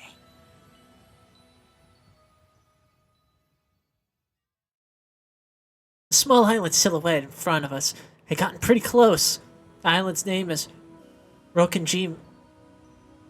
Rokanjima? Or Rokanjima? Rokanjima is what I'm going to go with for now. It's a small island about 10 kilometers around, located in the Izu archipelago. Since they call this archipelago the Izu 7, lots of people think there are 7 islands, but that's not true. There are actually more than 7. Rokanjima is one of those minor islands that don't get counted. Even considering that, there are probably very few people who know about this island. After all, only the people of the Ushiramiya family come to this island. In other words, it has no ties whatsoever to outsiders or tourists. So you'll never find this island's name in a travel brochure. This is because all of Rokanjima is an estate possessed by the Ushiramiya head house. Only the Ushiramiya family lives there, and only people connected to the Ushiramiya family come and go there. There's nothing there except a harbor and a mansion. The vast majority of the island is just uncultivated forest. Such a waste, when it could be made into a nice golf course. Why do you give a fuck about golf? However, when you realize that the entire coastline is a private beach, it starts to sound pretty magnificent. You might have realized it by now. To put it simply, well, the Ushiramiya family is just rolling in dough. The fortune possessed by the head house is apparently vast. And Dad said the others who make up the branch families have built up plenty of wealth for themselves, finding success in their respective businesses. I've been living a commoner's life at my grandparents' home these 6 years, so I'd completely forgot. But the old bastard's house really is alien. Everything about it is tuned to match the snobbish taste of the annoyingly rich. Come to think of it, I guess that means George, Aniki, Jessica, Maria, and I are all wealthy, high-class gentlemen and ladies. Needless to say, none of us feel that way at all. I don't know. George might. I don't see myself as being rich, and George, Aniki, who takes self-discipline very seriously, doesn't let himself get too comfortable. Jessica has always complained that she'd rather move to the city than be rich. Maria is still a kid who isn't even interested in money at all. Guess that attitude itself is snobbish. From the perspective of people in poverty who can't pay the bills, we're very lucky to even have the luxury of thinking this way. This isn't the place to explain any further, so I won't. Anyway, it's the same as not being able to choose the parents you're born from. I didn't ask to be born into a rich family, and I don't think it's something I could be hated for. It can be pretty trying when people are prejudiced against you because you're rich and refuse to judge you by your merits. As I pondered these sentimental thoughts, Maria leaned over the railing and started shouting.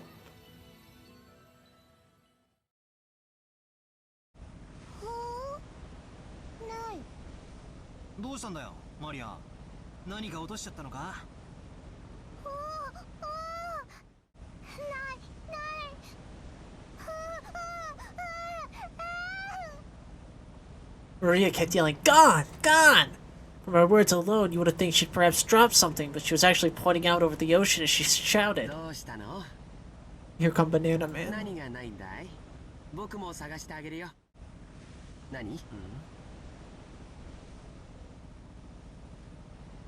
If she dropped something, she would have probably looked down at the floor, but Maria was pointing over the ocean. One would assume that she had seen something out over the ocean, but she kept saying that something was gone. Strange. Ever since my memories of this place came 6 years ago, I wasn't able to spot it before Aniki, who comes here every year. 確かさ、この辺の小さい岩の上に鳥居みたいなのがなかったっけ？そうだ、確かにあったぜ。島に近づいてくると最初に迎えてくれる目印みたいなもんだったからよく。へえ、バトラすごいじゃねえか。6年ぶりなのによく覚えてるもんだぜ。あったね。僕も思い出したよ。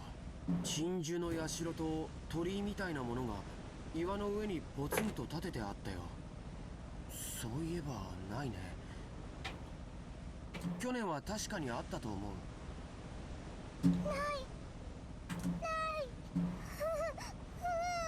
That's a bad sign. 大方、波か何かでさらわれちまったんだろ。You're dead, buddy.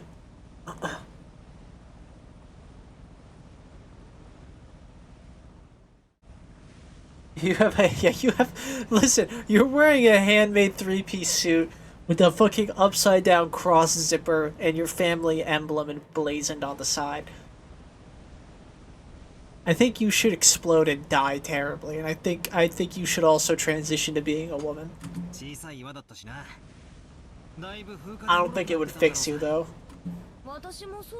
I don't want to fix them anymore. I don't care about fixing anyone anymore. I just want more women in the world. 亡くなっちゃったのはこの夏のことなんだよ。なんでもよ。ある晩に大きな稲妻が落ちてお社を砕いてしまったんだとか。鎮守様に落雷があるなど、これは不吉の兆しに違いない。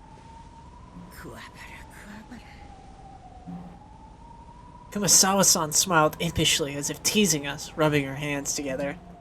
However, Maria was apparently taking it seriously, and she stared fixedly over the ocean where the crag enshrining the local guardian deity was supposed to be.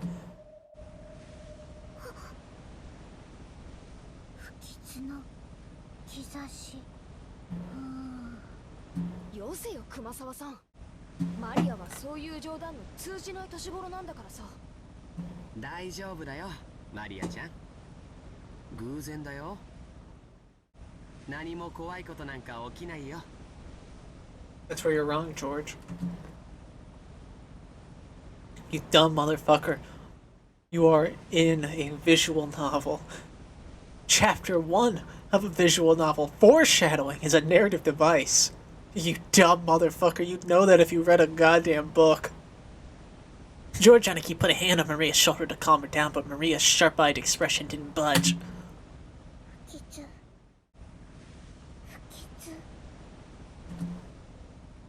Maria muttered that word over and over. Apparently, repeating a single word over and over is a habit that Maria's had for a long time. This is a very autistic child. However, since the word she was saying was quite literally ominous, it was a bit creepy. おいおいマリア。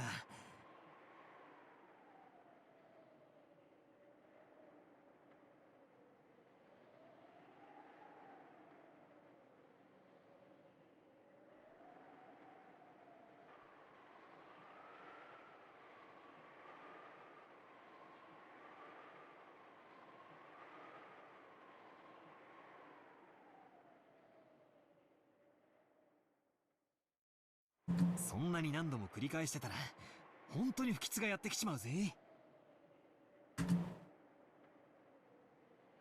I tapped Maria's other shoulder, and then Maria whipped her head around, stared into my face, and spoke unblinkingly.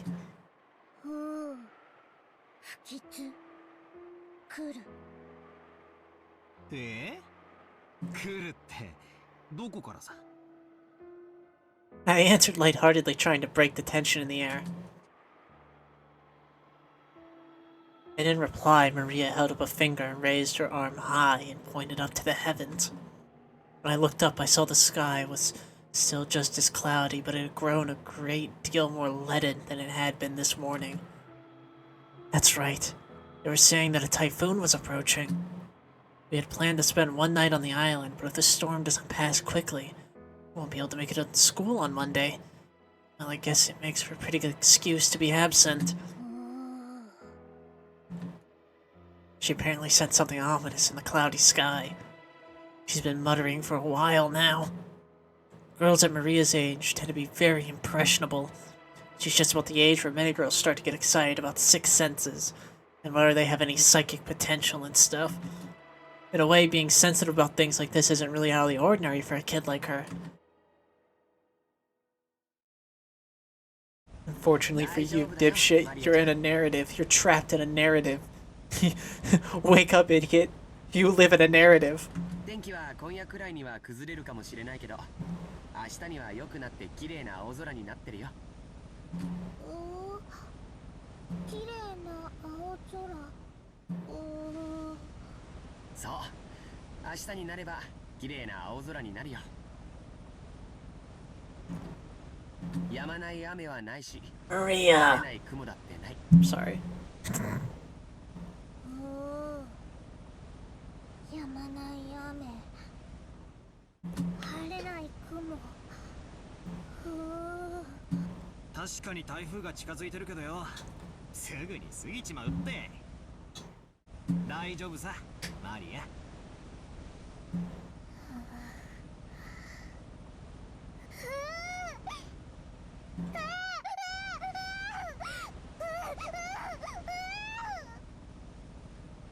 Maria starts yelling, ugh, ugh! It looked as though she was having a tantrum because no one could understand what she was trying to say. What in the world is Maria trying to desperately warn us about? Unable to understand her, we could do nothing but feel a vague sense of foreboding. I've heard that everyone can feel the supernatural, but that it weakens as you age. That might mean that Maria, the youngest one of us all, still possessed some kind of sense that the rest of us had lost. I wondered if that sense is sending her a warning. Kinda like The Shining. She's got The Shining still. At that moment, Kumasawa-san quietly opened her mouth. なんで六軒島はその昔。熊沢さん、その話はなしにしようぜ。 Just as Kumasawa-san was about to tell some kind of story, Jessica sharply interrupted her. For Jessica, this was an extremely firm reaction. I wanted to push her further, just out of simple curiosity. But judging by how Jessica was acting, it wasn't difficult to imagine that it would simply inflame Maria's unease further. I didn't try to press her for the story. The odds were pretty good that it wouldn't be anything bright and cheery. それは申し訳ございませんね。ここの風は年寄りには応えますんで、ちょっと失礼させていただきます。 Gossipers have no reason to hang around after they've been told to stop chatting. When Kumasawa-san finally realized that she'd overstepped her bounds, she went back inside the boat. Hideyoshi! Since he'd shown up partway through, he completely failed to notice the complicated atmosphere that hung about the scene. So he refreshingly and unwittingly swept that atmosphere aside. So in the end, it was his unwittingness that brightened the mood. もう到着だそうやないか。おう、もうちょいやの。今日はのんびりスピードだから時間がかかってもうたわ。誰のせいやねん。うわ、秀吉おじさんもう勘弁してくださいよ。もっと言ってやってください。たく、バトラのせいで時間かかりすぎだぜ。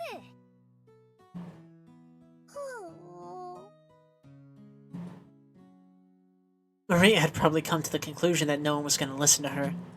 She hung her head, wearing a fretful face. As she did, George Aniki crouched down to meet her eyes and spoke to her kindly. マリアちゃん、何も怖くないよ。だって僕たちが一緒だもの。一緒だと何も怖くないんだよ。言ってごらん。一緒だと何も怖くない。うん。一緒だと何も怖くない。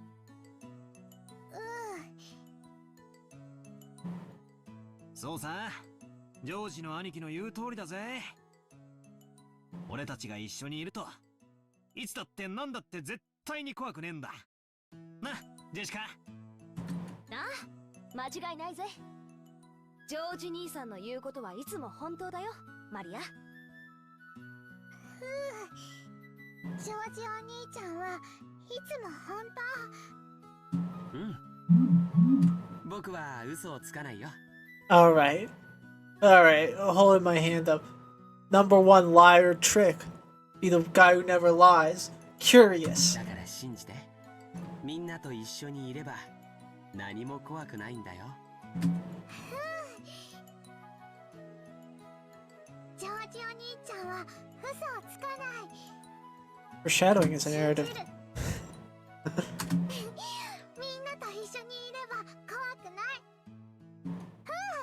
怖くない。Maria jumped into George Aniki's arms and hugged him tightly.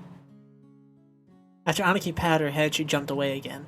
Her facial expression had returned to so completely to normal that she looked like a totally different person from moments before. She was once again the ordinary Maria. みんなと一緒だからもう怖くない。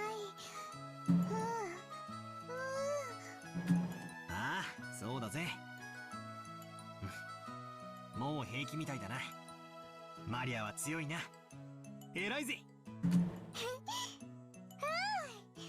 リア偉い。Yeah. なんや、どうしたんや。Alright.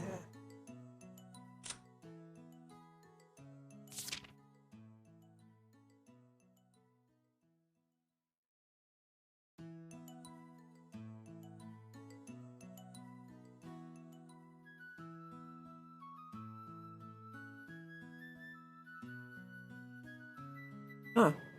Oh yeah, this is like the self-gender. Yeah, no, stuff like that.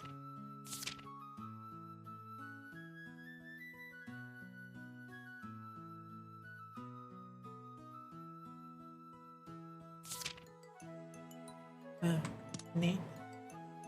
マリアちゃん、船酔いだったんか？ん？まあそんなとこです。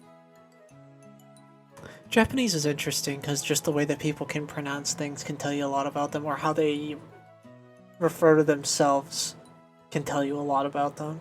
Because if I remember, the system for Japanese in terms of gendering is usually like how you say shit in a sentence or refer to yourself in a sentence is different completely on what kind of gender you're using.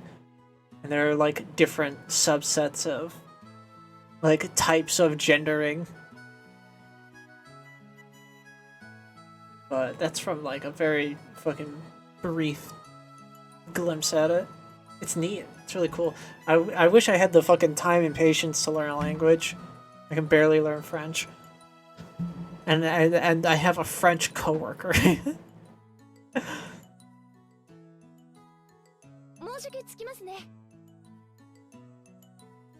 Languages are awesome. It's so crazy that we speak words.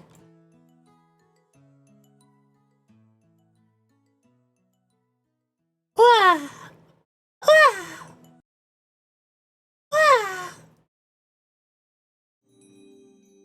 New trophy, yay! The boat gave a shudder. Seems we've docked at the harbor. The boat driver came out and jumped to the pier with the mooring rope. Mooring rope! A large man in a tuxedo was waiting there for us with a warm, smiling face. Is this Genji? I didn't know him, but judging by his clothes, I guessed that he was a servant of the Ushiramiya head house. Fuck! Ugh! I'm useless. I'm useless. だいぶ遅かったので心配しておりました。心配ありがとう。バトラのやつが怖がっちゃってよ。それで徐行運転だったってわけ。マジでうぜえぜ。うるせえ。いつか逆の立場になったら覚えてろ。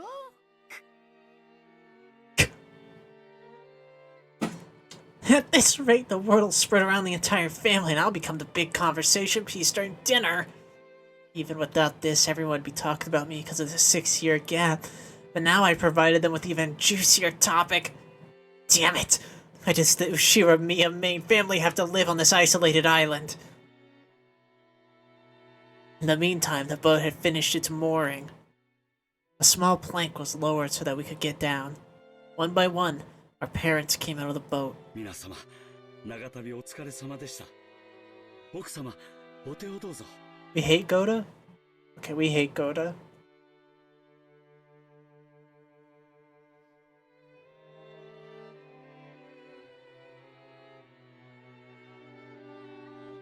That's really nice to know, Audiovore. I'm also thinking about that guy now. A literal literary device sounds like a fucking Homestuck plot device, except that that plot whatever. Fuck everyone. Fuck all of you.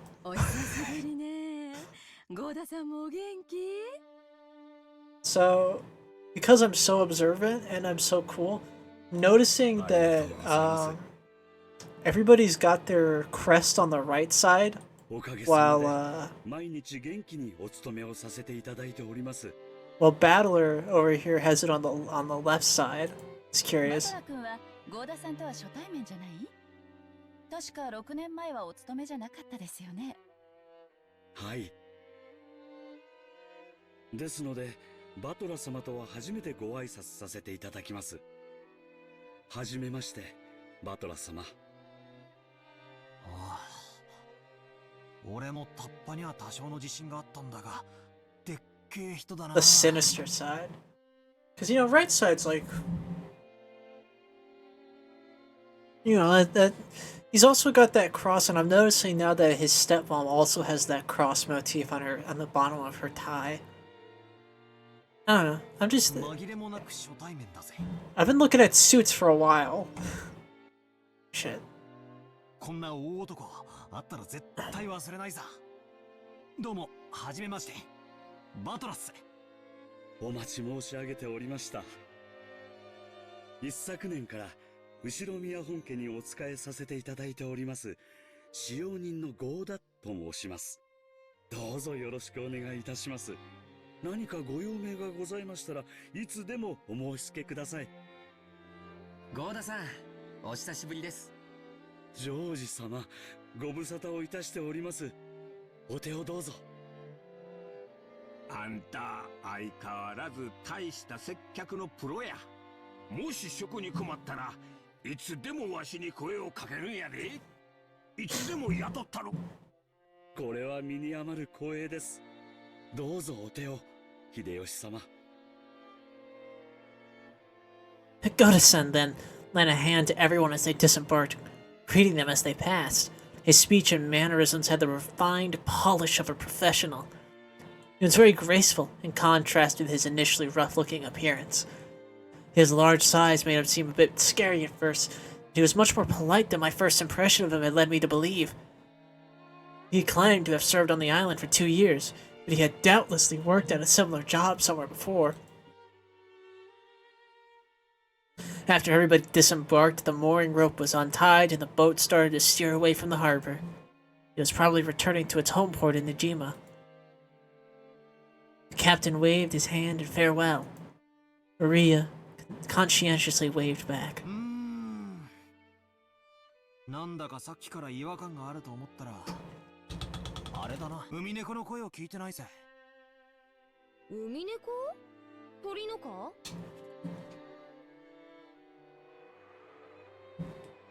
Meow. I remembered that whenever we came to this island, the seagulls always welcomed us with their lively meow meow cries. Because of that, whenever I hear the cries of the seagulls in any other place, I get the feeling that I've come to a family conference. Except for the small part of the island where those of the Ushiramiya head house live, Rokujima had been left uncultivated, apparently transforming into a paradise for wild birds. Seemingly some cliff face or other had become a home to a huge seagull colony, and so this island was always full of them. Since those seagulls didn't come to greet us, I felt a bit lonely. どうしたの？バトラ君。 There are so many signs of shit being real bad.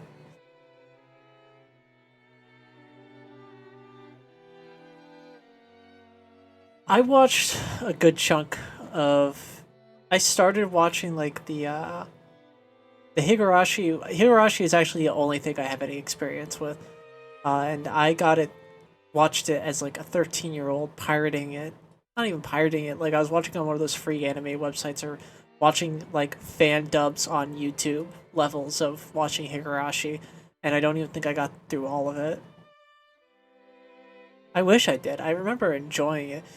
But I was watching so much anime at the time, and I think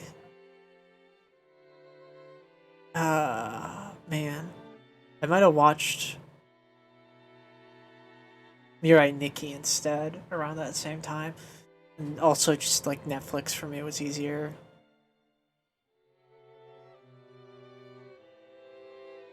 Real. I just listen, Higurashi has content to it that I know that it is like in my wheelhouse. I also never finished the Kage Pro manga, which I really fucking should have. I don't know why I put that off. I think it just fucking... Yeah, I love time loops. I'm a big time loop fan. The time loop is a beautiful little piece of storytelling. And I'm a big fan of its implementation in certain medias. I don't know if you knew this about me. Time loop fan. ああ、ローザおばさん。いやー、別に。海猫の声が聞こえないんで、なんか寂しいなーって。あら、そういえばそうね。 You know what? Rosa wears her simple crest right in the middle. But with the way that it's orientated in the same way the others are, with it being on the right side. Interesting. 今日はさっぱりいないわね。どううして海猫いない？海猫たちも今日はよそで集まりがあるからかな。マリアも海猫見たかったの？見たかった。なんだってこうもまるっきりいねえんだ。ジェシカがみんな焼き鳥にして食っちまったんかな。物騒なこと言うんじゃねえ。マリアが勘違いするだろ。ジェシカお姉ちゃんが焼き鳥にしたしてないしてない。そんなの私がするわけねえだろ。そうだそうだ、ジェシカが焼き鳥にしたんだ。皮につくねにレバーにネギマン、皮にくつねりレバーにネギマン。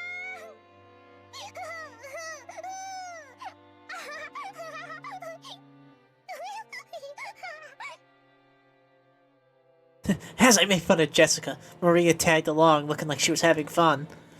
Oh, she really knows how to join in with things. Alright then, starting today I'll make you my #1 follower! As I smiled at her, she beamed back, overjoyed, I guess happy for this little bit of solidarity. 違うよ、マリアちゃん。野鳥って天気や気圧の変化に敏感なんだそうだよ。今夜あたり天気が崩れそうだしね。末早めに引き上げてるのかもしれないね。焼き鳥じゃない？ジェシカお姉ちゃんが焼き鳥にしたんじゃない？違う。私はそんなことしないって。ほら、バトラも嘘だったって認めろよ。バトラ君、マリアちゃんは素直な子だから、そういう冗談でも真に受けちゃうんだよ。冗談も少し選んだ方がいいよ。George Aniki gently scolded me. Even though I outstripped Aniki in height, he still commanded respect as my elder. No choice but to obediently apologize. おう、ありあり。マリア、今のは冗談だ。海猫たちは今日は素でおとなしくしてるってさ。バトラは嘘？ジョージお兄ちゃんは本当？ I was having fun. You were actually just tricking me? Her pure eyes seemed to accuse me. Maybe I went a little overboard after all. ああ、そうだ。ジョージ兄貴が言ったのが本当だ。天気が悪いんで、今日はいなくなったわけじゃないんだぜ。ね、おばさん。そうよ。明日以降、天気が良くなったら、きっと戻ってきて、ミャーミャーと声を聞かせてくれるわ。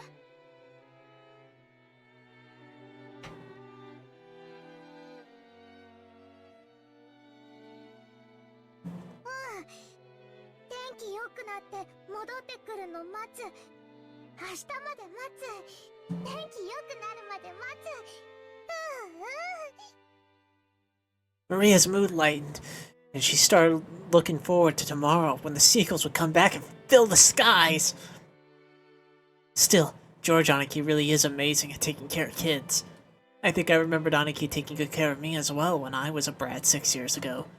Aniki might have quite some talent for this kind of thing. ジョージ君は小さい子の面倒を見るのがうまいわね。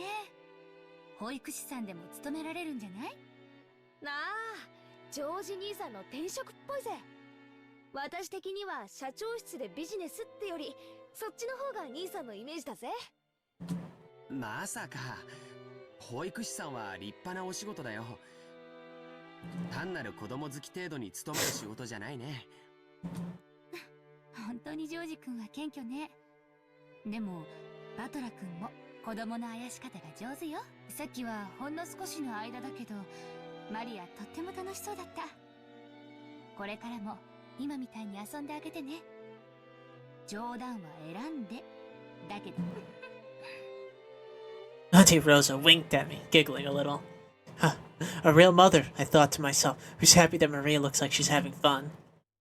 おいローザ、それにガキどもも何やってんだ。行くぞ。はい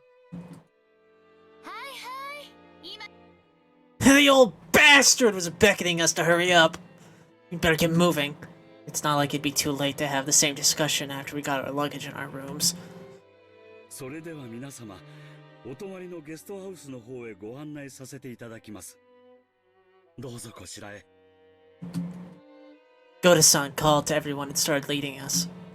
Kumasawa-san brought up the rear.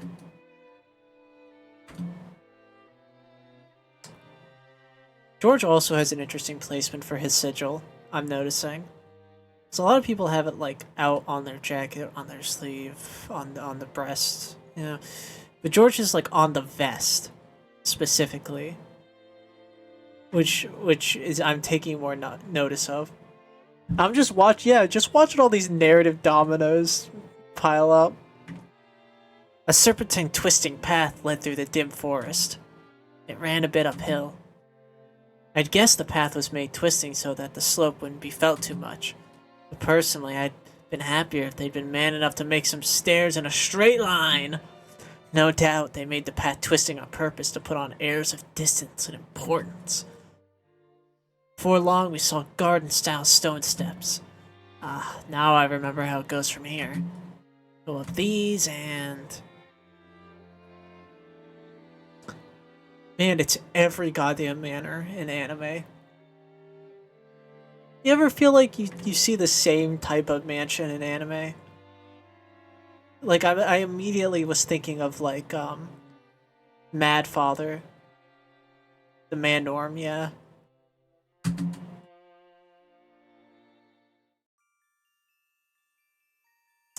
Man, I immediately just got flashbacks to Higurashi too, looking at these flower gardens.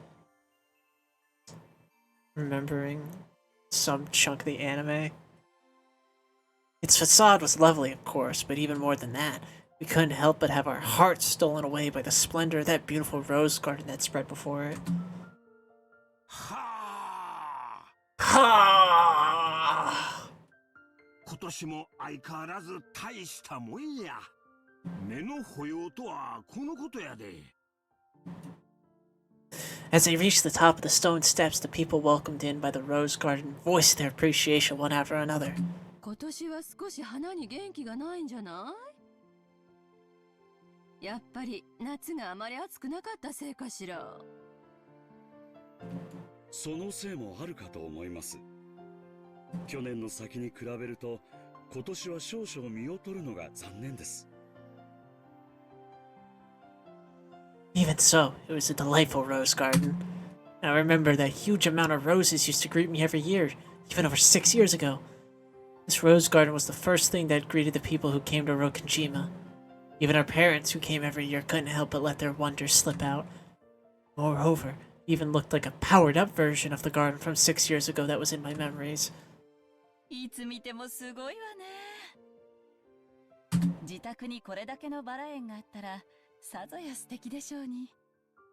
よせよ、誰が手入れすんだよ。Yeah, my fucking bitch husband, who I keep on a leash and tug the balls of. バラは虫とか病気とか大変なんだぜ。そうね。キリエ姉さんは毎日バラの手入れをしてて虫がつかないようにしてるそうよ。Rosa? What the fuck? え？そうなのかよ。そんな話は知らないぜ。そうなんです。この人の場合はバラの方から虫を求めていっちゃうから、どっちかというとたちの悪い食虫植物ってところね。ああ、そういう話かよ。Okay. Okay. Freaks the lot of you. たく。ローザ、今日はそういう話は勘弁してくれよ。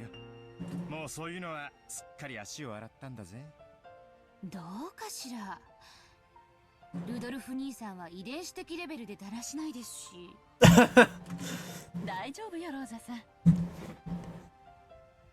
Fucking reaching into her dummy hammer space to pull out the goddamn collar. あんまりおいたするバラなら根元からちょんって切っちゃうから。物騒なお話ですね。モテる男はいつもリスクと隣り合わせなんや。わしも来世じゃもうちょい美形に生まれたいもんやで。Come on, Hideyoshi, you look great. だから秀吉兄さん、モテてなんかないって。キリエも物騒な話なんかやめろい。俺のバラがしおれちまったじゃねえか。He's been half-masked this whole time. Now he's soft. What the hell, Kirie? ほら、マリアちゃん、来てごらん。こっちのバラは特に立派だよ。バラが立派。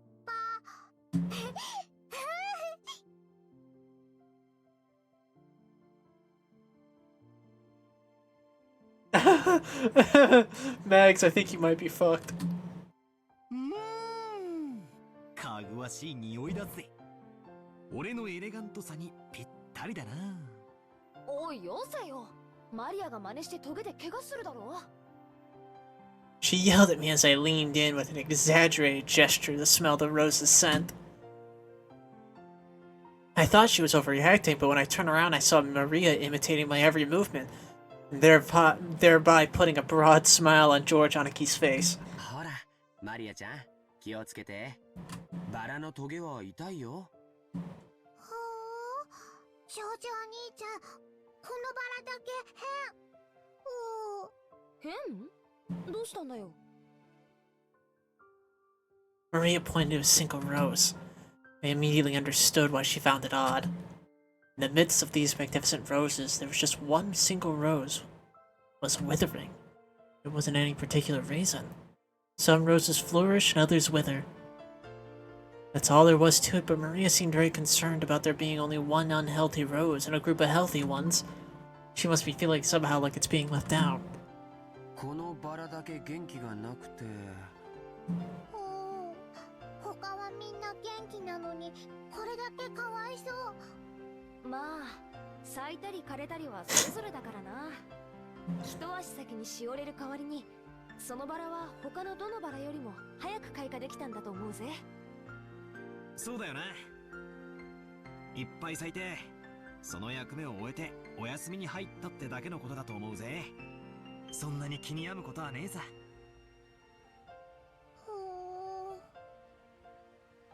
It seemed that Maria's pure and sensitive nature was making her feel some emotional pain for the rose that withered alone.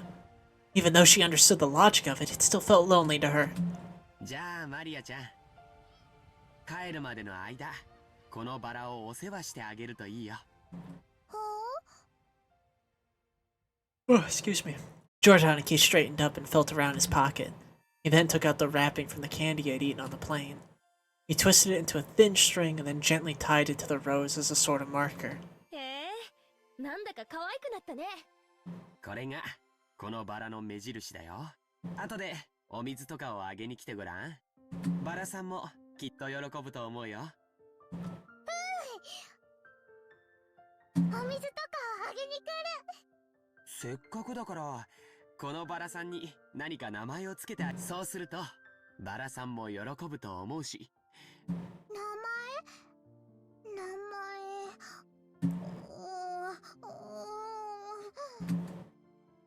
Though she still wore her usual solid face, Maria crossed her arms and began to consider this intently.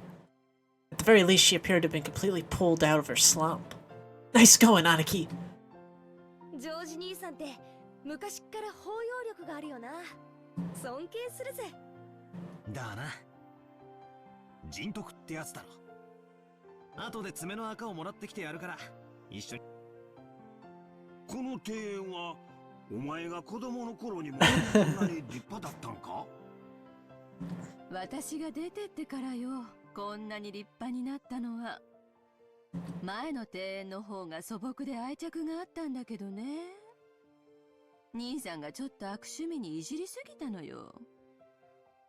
前の方がずっと良かったんだから。エヴァ、ポジティブシンキングやで。昔は置いといて今のこの美しさをめでなあかん。その方が心が安らかになるで。別にそんな意味じゃん。ただ私は昔の方が素敵だった庭園をあなたにも見てほしかったなってだけよ。それでは皆様よろしいでしょうか。そろそろお部屋の方にご案内いたします。Koda-san called to everyone to ask if we were ready. But our hearts had been completely stolen away by the Rose Garden after a year of absence, and we didn't lend him an ear. Since we weren't a traveling group, it wasn't like we had a strict schedule to follow. Besides, for our parents, this was their fond old birth home that they had returned to, so they felt no obligation to be pressured by anyone. Understanding the situation, Goto-san continued to wait with a wide smile for our parents to lose interest in the roses and tell them to guide us to our rooms. Well, Hi, nothing bad happens in this, right? You wouldn't recommend me a series where something bad happens, right? おーいカノン君やないか久しぶりやな元気か Uncle Hideyoshi suddenly shouted. Hello?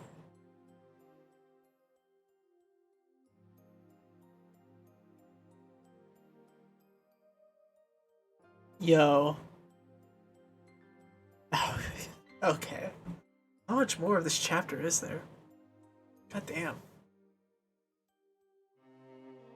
Alright, a slender boy, huh? Alright, okay. Textually transgender, let's get into this, alright. Meeting him right after a huge man like Goto probably emphasized his small stature. The boy was in the middle of transporting piled up gardening tools tools and the like in the wheelbarrow. When he realized he was being called to stop, he set down the wheelbarrow, took his hat off and bowed his head. I figured he was probably younger than me. I realized by the general atmosphere surrounding him that he was a servant too. Is he? They got the whole crest. None of the other servants had the crest. What's going on with Cannon? Though he did greet Uncle Hideyoshi back, he seemed like he might be unsociable. It was a greeting that lacked feeling. When Goto-san noticed our interest had shifted towards him, he went to the boy's side to introduce him to us. バトラ様、ご紹介いたします。後宮本家にお仕えしております使用人の一人です。カノンさん、お客様にご挨拶を。はじめまして。使用人のカノンです。Yep, my first impression wasn't wrong. He gave the feeling that he was unsociable, or maybe a bit of a poor speaker. In contrast with Goto-san, who was extraordinarily polished as a servant. It was impossible to not feel the immaturity you'd expect of someone his age.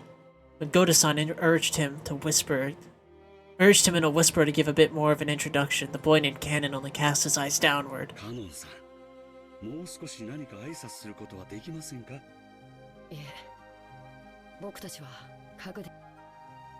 Woo! It seemed that he was refusing to greet us out of spite, but rather, he gave the impression that he didn't know what else to add to the greeting, and so could do nothing other than stay silent. カノン君は寡黙でさ、余計なおしゃべりはしない性分なんだよ。愛想は少し悪いけど、根はいい人なんだぜ。誤解しないで。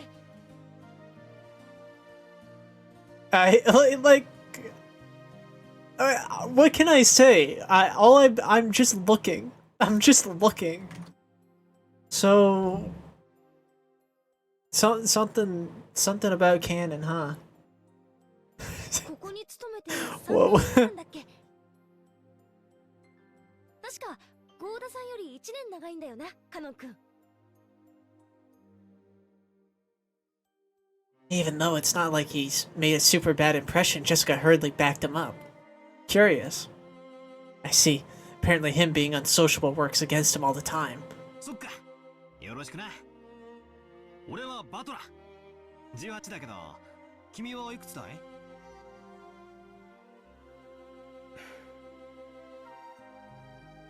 A silence, as if evaluating whether it was a question that must be answered or not. But here again, Jessica plowed ahead. 確か私たちの2つ下だから16だったよな。はい、そうです。 Looked like if given a choice, he would prefer not to tell us his age. Him not wanting to tell his age was probably because he thought he'd be looked down upon for it. I remember that when I was around his age, I hated being asked how old I was by adults. I see. 16, huh? That's gotta be a delicate time. In that case, I asked something I shouldn't have. 近いとして嬉しいぜ。気さくにバトラって呼んでくれよな。俺も君のことはカノンって呼ぶぜ。ありがとうございます。Really curious, yeah, just canon, お気 huh? 持ちだけで結構です。バトラ様。Jessica looked flustered for some reason. She seemed to think that my impression of Canon was worsening because of this rejection. Well, I doubt a girl like Jessica understands his fretful male heart. Yeah? Okay. As his elder, even by just 2 years, who would lead him into adolescence? I took it upon myself to understand that. カノンさん、もう少し愛想よくはできませんか。笑顔も使用人の義務ですよ。申し訳ありません。努力します。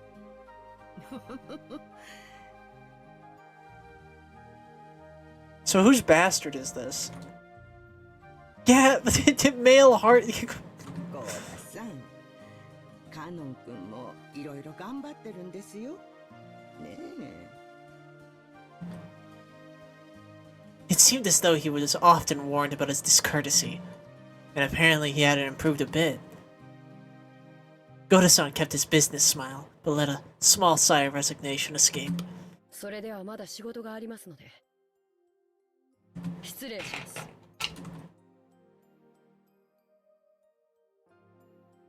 It looked like Kan himself was uncomfortable with remaining silent here any longer. After another perfunctory bow, he turned on his heels and started pushing the wheelbarrow again. Just then, suddenly, the wheelbarrow wobbled and fell, scattering the load. Oh god. I guess the wheelbarrow with its single wheel caught on a pebble and lost its balance. 何をしてるんですか。ささ、早く片付けて。Goda-san urged him along in a low voice as if to remind him that it is a servant's shame to present a clumsy appearance in front of guests. Showing that he understood quite well without being told, Kanenkun wordlessly reloaded the wheelbarrow with the fallen objects. He seemed to be fine with the light-looking gardening tools, shovels and such, but he looked like he was having trouble getting his arms around and lifting up some sacks of fertilizer. 大丈夫かよ。そそっかしいな。ほら。お嬢様、お召し物が汚れます。ここはお任せください。With an elegant gesture, Koda-san took the shovel that Jessica had picked up. At his back was the figure of Kanenkun, having trouble with the sack of fertilizer. お召し物が汚れる？安心しろよ。俺が着てるのはそんな Shut the fuck up! Shut the fuck up! それによ。俺はレストランで落ちたフォークをウェイトレスに拾わせるってやつが大嫌いな。I lifted up the other bags that had fallen. Of course, they weren't light, but for me it was a piece of cake because of all the juicing I'm doing! Kanenkun turned his surprised eyes towards me. It was the face of one who never had expected to receive help from a guest. バトラ様、結構です。僕が全てやりますので。気にすんな。こう見えても鍛え方が違うぜ。へへ。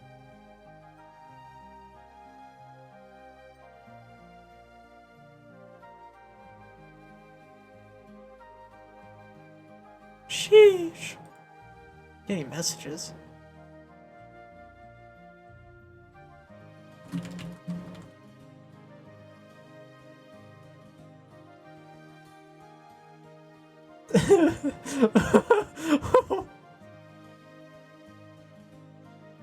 Estonia sent me images that are...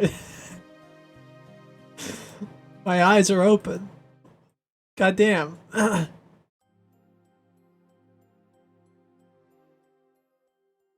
Kanenkun looked like he hadn't gone through his growth spurt and was stuck with a sort of weak body.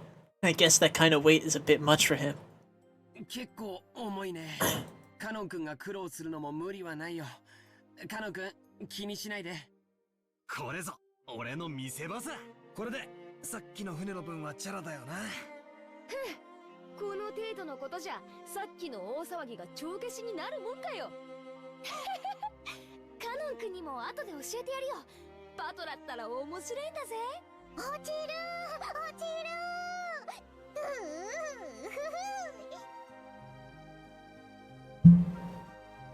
Banter made the job seem quick, and before I knew it, all the stuff had been piled back into the wheelbarrow.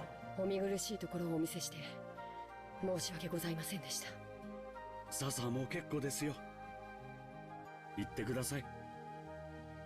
Letting such a disgraceful thing be seen by guests who were supposed to be made welcome must have been hideously embarrassing. Must have been hideously embarrassing as a servant. Pressed by Goda to hurry up and exit, Kanekun left. ゴーダさんもいじめすぎよ。意地悪言わないで、あなたも手伝えばよかったんじゃない？ Yeah, Goda-san, you fucking cunt. これは至りませんで、誠に申し訳ございませんでした。 Without even a twitch in his smile, Goda-san apologized elegantly. カノン君もええところはぎょうさんあるんやで。ただ若いんかの。いろいろと損をしとる。もったいないわ。気難しい年頃さ。そっとしといてやれよ。使用人は寡黙なくらいがちょうどいいさ。な、熊沢さん。ルドルフ様は手厳しゅうございますこと。私ほど使用人で寡黙なものはおりませんとも。 Everyone smiled wryly at that shameless lie. Even she herself didn't believe that, not in her wildest dreams. This bitch a yapper. Yeah, that's the kind of character Kumasawa Bachan used to be. The mood that had stiffened a little was cleared up in a twinkling, thanks to Kumasawa-san's cheerful smile. そろそろ荷物を置きたいわね。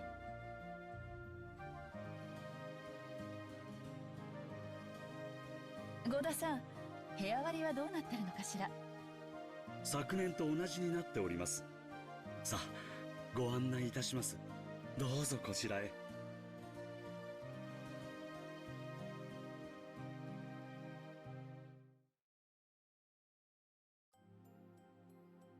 Cannon watched over a hedge as the guests all entered the guest house. Then, he let his eyes fall on those heavy sacks of fertilizer piled up in the wheelbarrow. In his mind, he kept going over his previous mistake.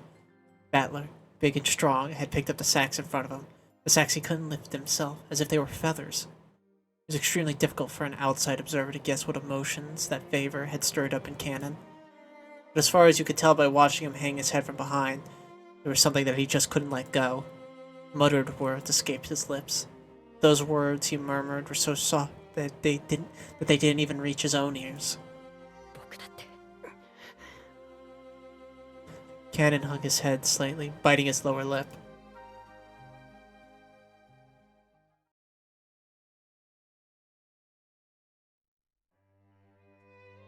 バラの庭園は記憶にあったんだけどよ。このゲストハウスっつうのは記憶にねえな。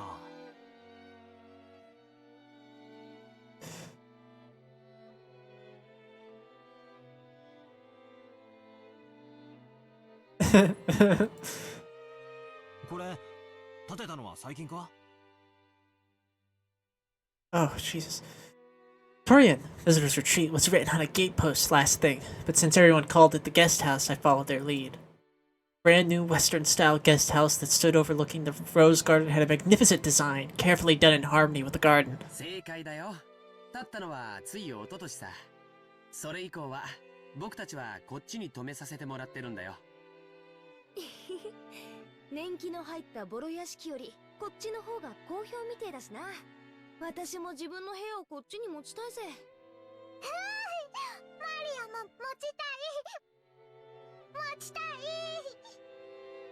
I guess you could call my house upper class as well, but I was reminded again how completely ordinary it was compared to the head house. It showed a shocking display of wealth, that they would build this kind of awesome guest house for guests who come over like once a year. And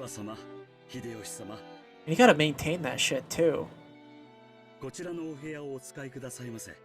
ルドルフ様、キリエ様はこちらのお部屋をお使いくださいませ。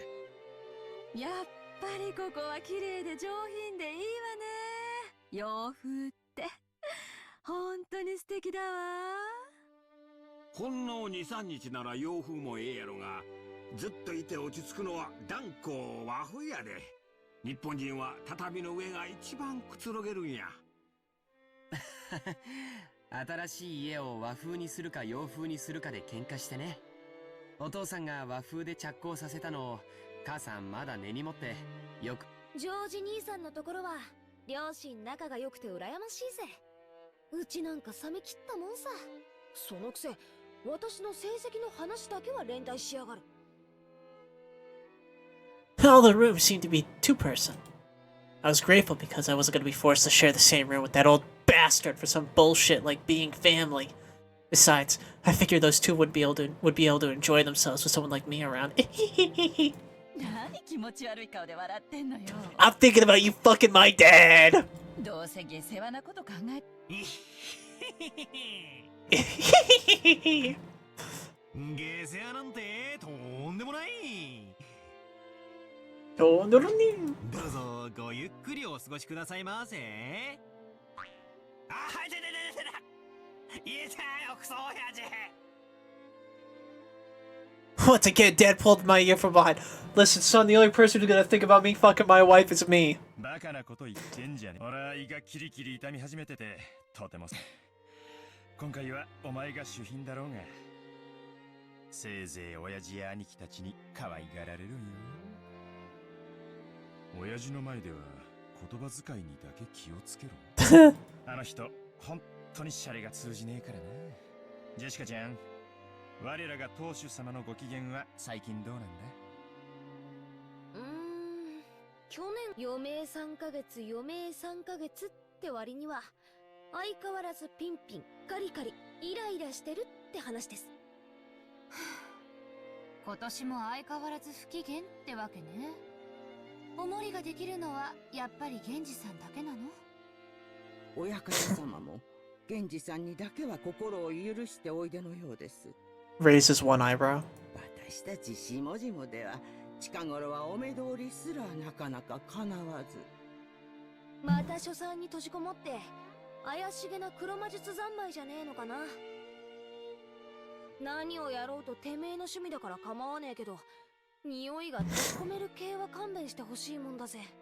ついでにそのまま書斎から永久に出てくんなってんだ。年長の人にそんな言い方をするもんじゃないよ。後ろ宮家を復興させてくれた大恩人なんだから、もっと感謝しないと。まあ、ごめん。After being rebuked by George Aniki, Jessica had no choice but to take back her thoughtless remark. The Ushiromiya family was wealthy beyond belief, but that, of course, meant that all its members were eccentric people, completely at odds with the rest of society. The head of the family, standing at its peak, in other words, our grandfather, seemed to be a particularly eccentric and terrifying person, even for our family. Dad said he was getting a stomachache earlier, but I guess that was all. That was what all the adults who came here today were actually feeling. No doubt they were jealous of us, the grandchildren, just playing and laughing without a care. The stories Dad told me, the head of the family was a violent man who rained blows on his sons with his own fists and even beat his daughters mercilessly with a wooden sword. If he was such a staunch traditionalist with his kids, why wasn't he the same with their names? Because of that, even us grandkids had to suffer. Battler, fuck you. Battler, what the fuck? Battler, what the fuck? Damn, Grandpa beat his kids. Now we got fucked up names and that's just as bad. Not what he's saying exactly, but like, come on, kiddo.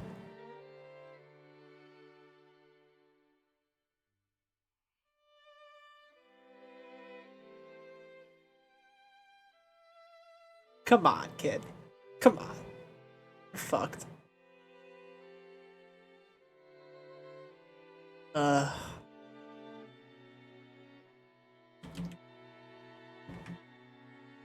Well, I have absolutely no trouble believing the terrifying image they paint of him.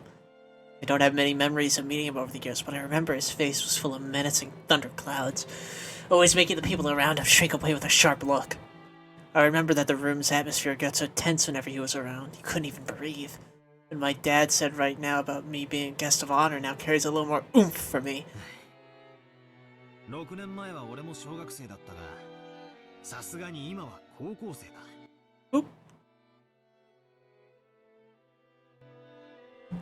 失礼のある態度なんか取ったら大変なことになるかもしれねえな。怖い怖い。怖い怖い。確かにこわもてだけど、そんなに硬くなるほど怖い人じゃないよ。決して理不尽なことは言ってないもん。口下手なだけでちゃんと筋は通す人だよ。ジョージ兄さんは昔から成績優秀で一族の鏡じゃねえかよ。私たちとじゃじい様の待遇が全然違うぜ。私なんか木刀で引っ叩かれたことあるしよ。尻だぜ尻。それも乙女の生尻をよ。Yeah. ジェシカちゃんは本家の跡取り娘だもん。Really interesting moment for his glasses to do おじ that. 様も特に目をかけてくれてるんだよ。その厳しさは期待の気持ちの裏返しだと思わなくちゃ。冗談じゃねえぜ。 Is that jealousy I detect, Georgie? その跡取りってやつはジョージ兄さんに譲るよ。私が担ぐにはちょいとしんどいぜ。I think I already said it before, but Jessica's the daughter who will inherit the head house. The pressure on her shoulders must be different from us cousins of the branch families. ジェシカお姉ちゃんが重い？マリアが持ったら軽くなる？うんサンキューな。大丈夫。マリアちゃんには押し付けねえよ。この十字架は私が墓まで背負ってくよ。安心しなって。While grateful for Maria's innocent consideration, it seemed that Jessica could not easily rid herself of the anxiety for the future that remained visible on her face. I guess I'm not so different. Any high schooler with exams looming ahead is bound to have an anxiety for the future that they can't hide. マリアいらっしゃい。お母さんとマリアはこの部屋よ。バトラ君は僕と一緒にこっちの部屋だってさ。おお、なになに、こりゃ驚いた。親たちの部屋より広めじゃないのよ。どうせみんなして集まるだろうと思ってよ。大きめの部屋にするように言っておいたんだ。おお、マリアもこっちがいい。ママと一緒よりこっちがいい。おお。そうか、マリアもこっちがいいか。よし、ここは俺とジョージ兄貴の部屋だが、特別に出入りを許可してやろう。お母さんには内緒だぞ。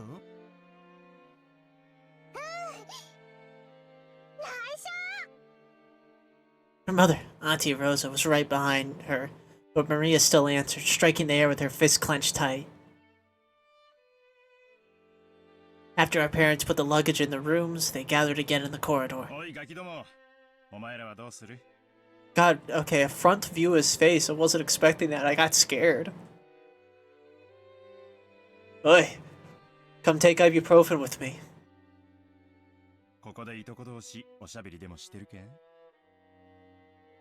It seemed they were heading to the mansion to announce their arrival. Normally, you would have had to follow them and greet everyone together. But if that had been the case, Dad would have just said, "You guys come too," and been done with it. He's telling us that's alright if we don't come. So what do we do? どうせもうすぐお昼や。子供はそこでくつろいでたらええ。それに表で遊べるのは下手をすると今のうちだけかもしれんしの。マリアも行く。マリアはここでお留守番してなさい。いたずらをしないでおとなしく待ってるのよ。Now that Maria had been told to house sit, we couldn't just leave her behind. George Aniki realized that immediately and gave a clear reply for all of us. じゃあ僕たちはお言葉に甘えて留守番してようか。1年ぶりに積もる話もあるしね。それがいいわ。バトラ君なんか6年分積もってるんだしね。Kyrie hits myself over the head with a hammer multiple times. Okay. へいへい、お子ちゃまな俺はおとなしくお留守番してるぜ。熊沢さん、私もこっちに残るからよ。あとは大人に任せて若者は退散してるぜ。それがおよろしいでしょう。奥様にはそのようにお伝えいたします。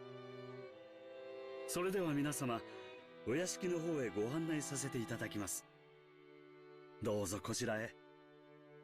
他の子はともかく、ジョージは成人してるんだから連れて行った方がいいんじゃない？そんなんでジョージだけ仲間外れはかわいそうやで。いとこ同士の交流も大事や。ほら、行ってくるで。The adults left one after the other. Like the time he had guided us from the harbor, Goda-san went ahead with Kumasawa-san in the rear. As we gathered in the cousin's room assigned to us, George Aniki asked us to excuse him for a second. He rushed over to Kumasawa-san, who was following behind the disappearing adults and seemed to be asking her for something. He soon finished his business and came back. どうしたんだよ、兄貴。ああ、なんでもないよ。ちょっと聞きたいことがあっただけさ。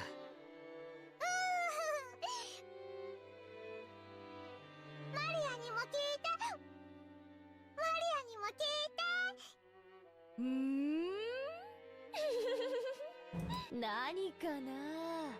ジョージ兄さんが私に聞かなくて熊沢さんには聞くことって何な。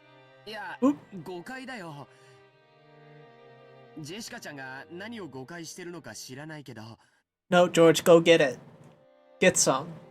Aniki was pretty tongue-tied. It's like he had something to hide, and Jessica had the dirt on him. Whatever it is, only Jessica knows, and I do. And I don't. So that's no fun at all! Fuck! 俺たちだけのけ者なんてねえよな。何の話か聞きてえよな。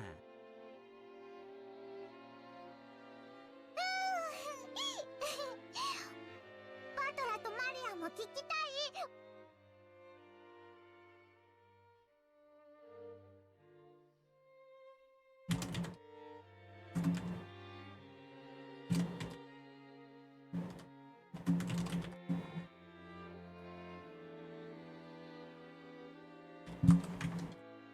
バトラとマリアも聞きたい。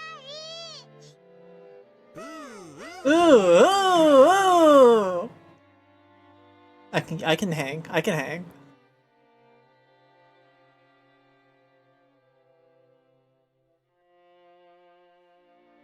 I fooled around while oohing together with Maria. いや、だから大したことじゃ。さつけ。兄貴にしちゃ嘘が下手だぜ。拍手しやがれ。マリア、お前は右脇をくすぐれ。俺は左脇だ。マリアは右脇で、バトラは左脇だ。Kill him! 二人ともやめて。やめ。Really funny sound effect. George Aniki rolled on the bed in an effort to get away, and Maria and I played around chasing him. There's something in the back of my mind telling me I'm a high schooler now and not a damn kitten. But in spite of that, I miss this kind of fun. A warm kind of fun. ジョージ兄さんが熊沢さんに聞いたのはね。まあほらあれだぜ。兄さんも本家は1年ぶりだからよ。その間に辞めた使用人とか入った使用人とかそういうのがいたら挨拶したいってそういうことらしいぜ。おお、挨拶する。マリアも挨拶する。なんだよそれ。全然やましくねえじゃねえかよ兄貴。違うな。マリア、騙されるな。兄貴は何か隠してるぞ。尋問再開だ。おりゃ。おりゃ。やめてよ本当に。マリアちゃんももうやめて。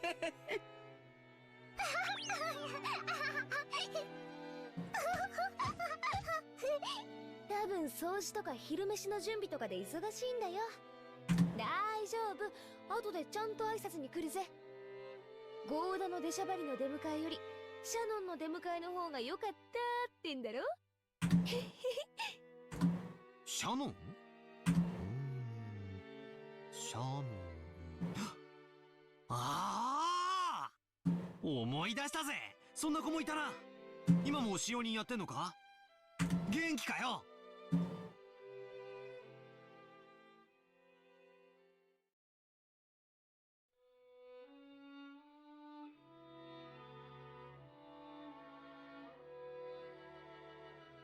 そういや、夏日姉さん。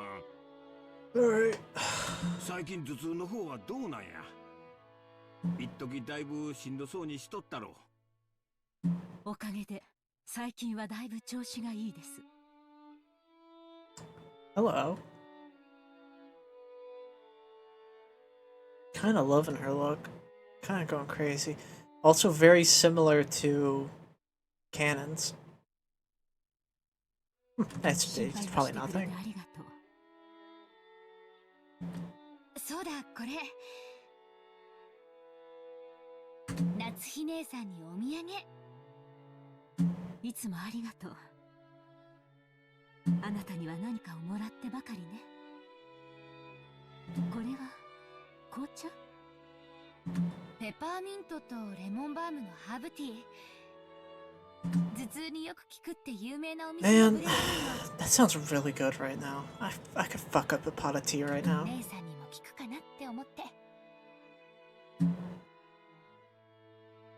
Rosa was always a conscientious woman. Probably because she was the youngest of four, by quite some distance. She managed to grow up without harboring the venomosity of her siblings.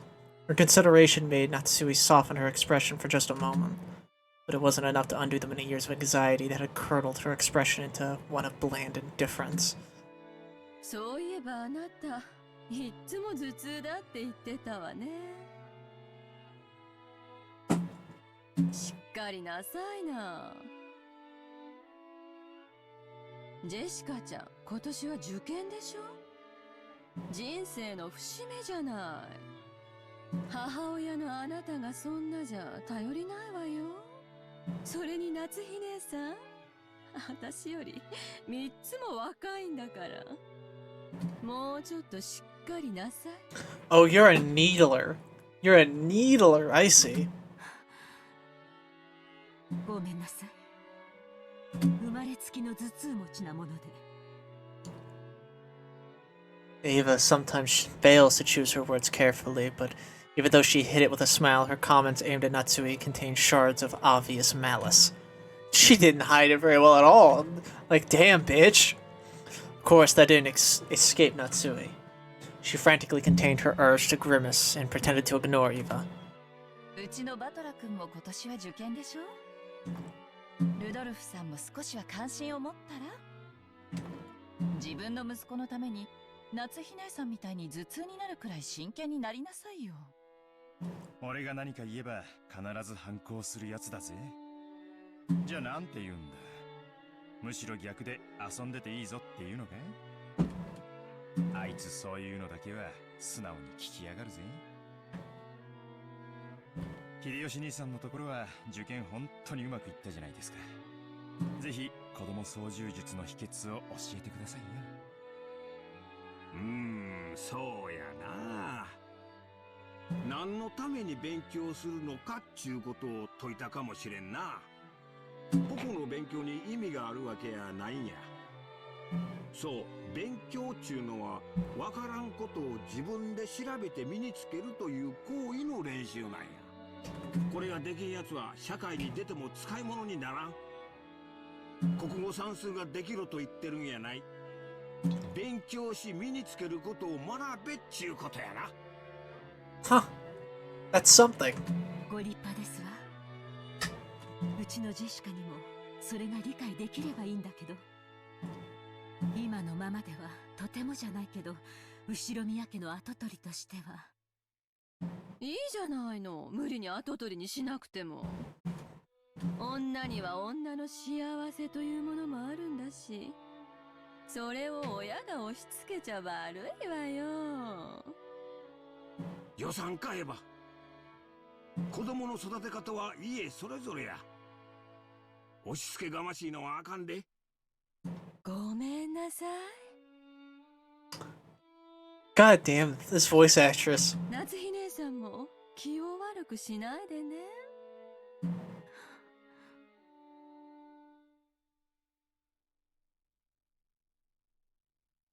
Natsue's reminding me of someone.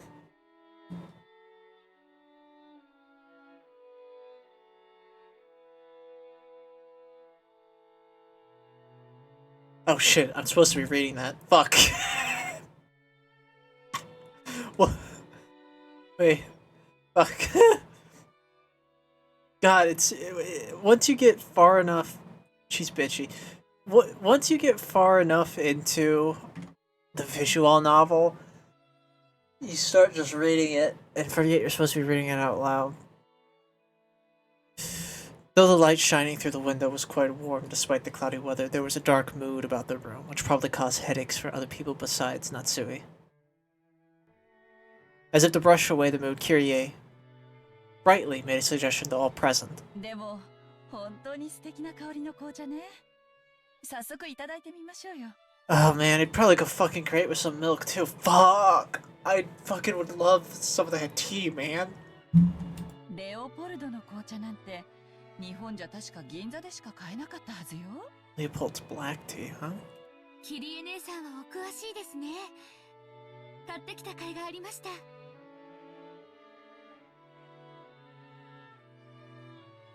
And yeah, some man, I could go for some fucking tea right now. All right, how long are we in? How long are we in for? Let me check something. Let me check something.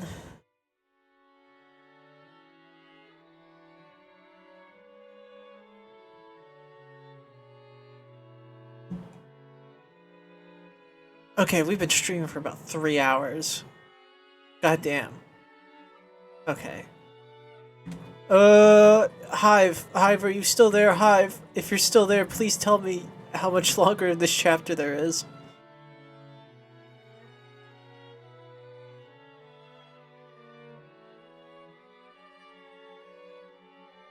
Oh.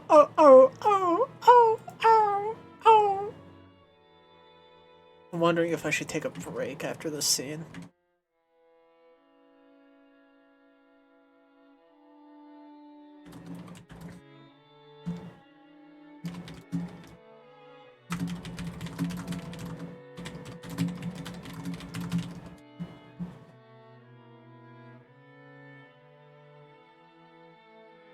I don't know why I thought I could knock out a first chapter in like... Oh, neat. Yeah, I mean, you can save and load. I should probably fucking save. I don't know why I thought I'd be able to knock out a chapter in one stream. There's like 120 hours to this fucking game. I don't know what the fuck I was thinking. At least want to get halfway into it. Maybe.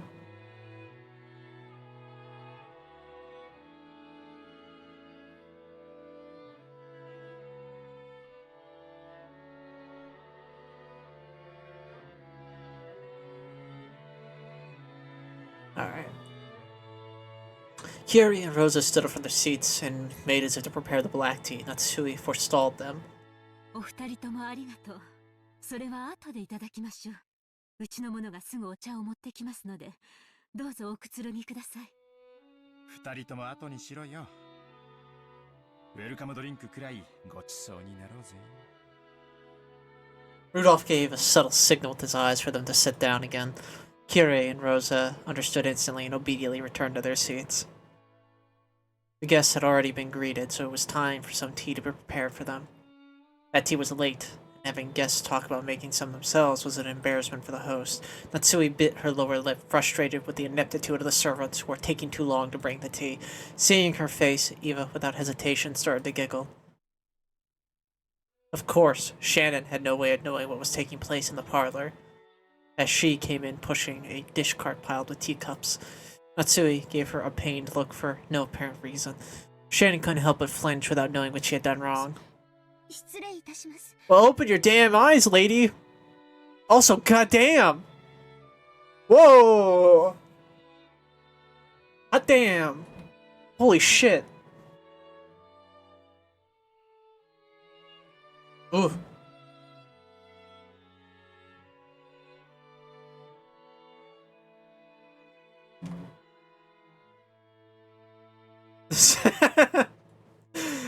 uh.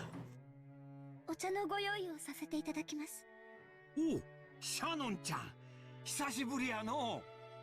ますますべっぴんさんになりよったな。いえ、どうも。おしゃべりは配膳を済ませてからになさい。お茶が冷めます。申し訳ございません、奥様。 She apologized like a small, frightened animal, and bumping against the serving cart made a jarring racket as she dropped several teaspoons. Her clumsiness made Natsui's expression even harsher, which made Shannon in turn quail even more. いいのよ、夏日姉さん。挨拶の一つくらいしたってどうってことないわよ。もう十分待たされてる分、十分お茶も冷めてるもの。それは大丈夫です。冷めてはおりませんので。シャノン、早く配膳。失礼しました、奥様。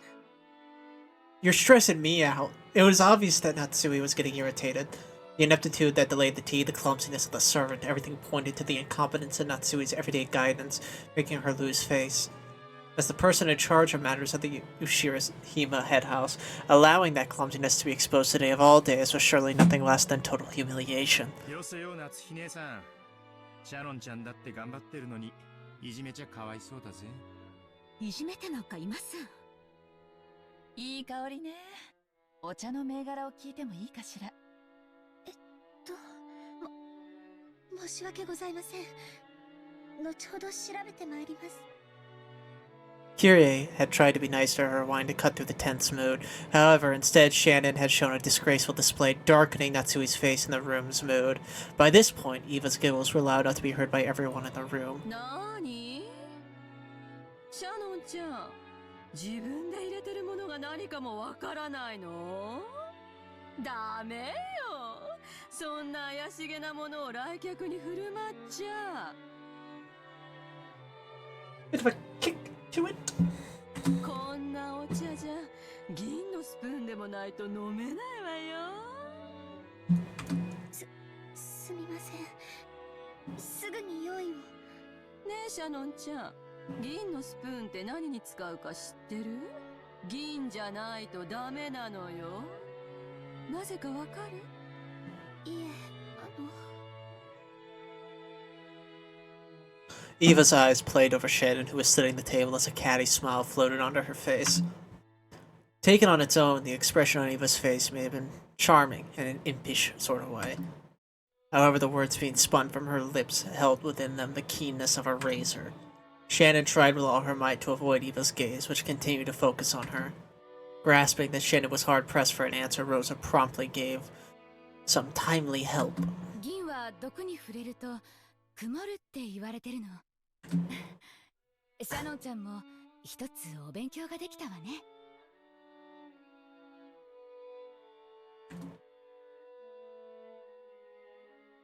The tea being treated as undrinkable unless it could first be tested for poison. In Natsui's eyes, this was an insult both to the tea and herself for serving it. Rudolph, laughing flippantly, patted Eva's shoulder. 姉貴に銀食器なんていらねえだろ。毒舌の姉貴が一舐めしたら銀の皿だって真っ黒に曇っちまうぜ。わしはその毒舌を毎日聞かされとるからもう毒に耐性がついてしもたわ。エヴァもわし相手には構わんが耐性のない相手にはちいと加減せんとな。あらあらひどい。シャノンちゃんにお茶の知識を教えてあげただけじゃない。Everyone followed the lead set by Hideyoshi's hoarse laugh and smiled, though sourly. There remained a single exception to this in Natsui, but even so, for the time being, the The conversation inside the parlor could now be mistaken for a lively and friendly chat. As Shannon finally finished setting the tea table, a maid to Lee Curie apologized to her in a low voice for not being able to help. Shannon gave a light bow and made a hasty retreat. Shannon cast her eyes downwards, pushing the cart down the corridor. The pitiful air around her made it obvious that she had borne the brunt of some bullying. 気を落とさないで。姉さんは何も悪くない。見てたのね。そういうお役目だから。奥様もエヴァ様も地獄へ落ちろ。Your job is to watch and your name is Cannon? What are you, a camera? でも、それより卑劣なのはあいつだ。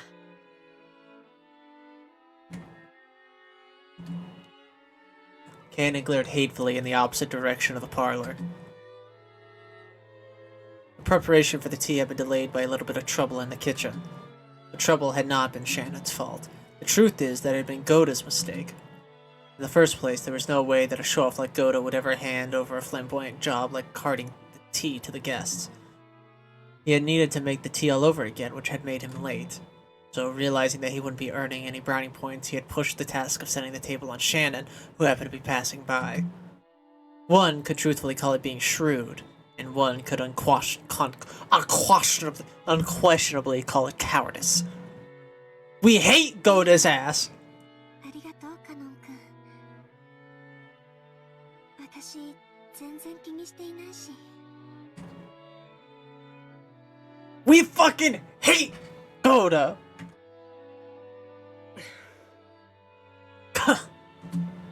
Cannon's silence vividly showed that Shannon's words weren't coming from her heart. ありがとう。カノン君だけでも分かってくれたんで、ちょっと心が楽になったかな。姉さんは心にいろいろ溜め込みすぎる。たまには自分に優しくしてあげて。ありがとうね。Suddenly, they both felt someone's presence and whirled around. An elderly man stood there. It was Genji, the head servant. そこで何をしている？シャノン、早く厨房に戻りなさい。あ、はい。失礼いたしました。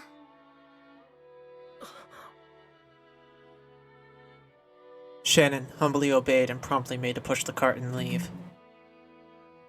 However, Cannon appealed to Genji in silence, bearing something in his eyes that he could not express in words. どうした？何かあったか？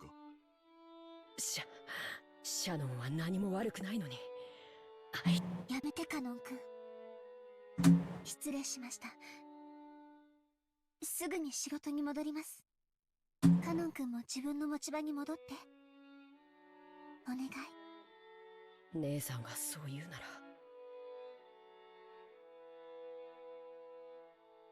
何事もないなら、そうしなさい。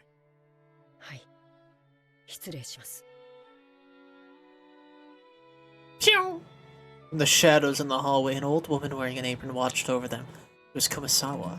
おいたわしや。シャノンさん、カノンさん。あの二人がいじめられる理由は何もないのです。しかし、ゴーダさんに嫌われているのは紛れもない事実。ゴーダさんは後宮本家へいらっしゃられるまで、どこかの立派なホテルにお勤めだったそうです。そこで身につけられたというお仕事ぶりは、そりゃ大したものだとは思います。ただ、ゴーダさんはここでは最も年季の短い使用人。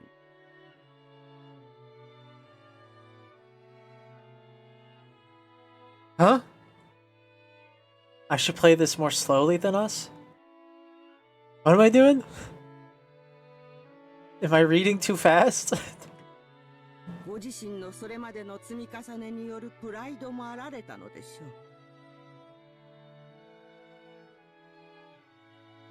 彼は自分より長い年季を持ちながらも未熟で Oh, I don't even know if I'm gonna get through one chapter tonight.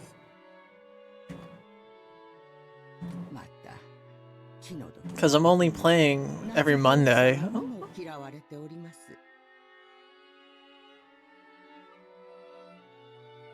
I'm almost done with chapters. Wait, what? What? I didn't even realize I finished chapter 1. What? What the fuck? こればかりは奥様にも同情しなくてはなりません。本当に親方様も罪作りな方でございます。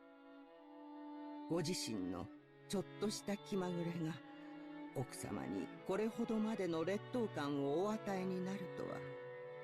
もちろん奥様とて内心はあの二人に辛く当たる言われは何もないことを重々承知してはおります。しかしそれが理屈で分かっているからといってどうにもならないのが。 Thank you, Grandma. ああ、ほいたわしや。私には何もできず、こうして物陰から見守ることしかできないのです。 I love this Yenta.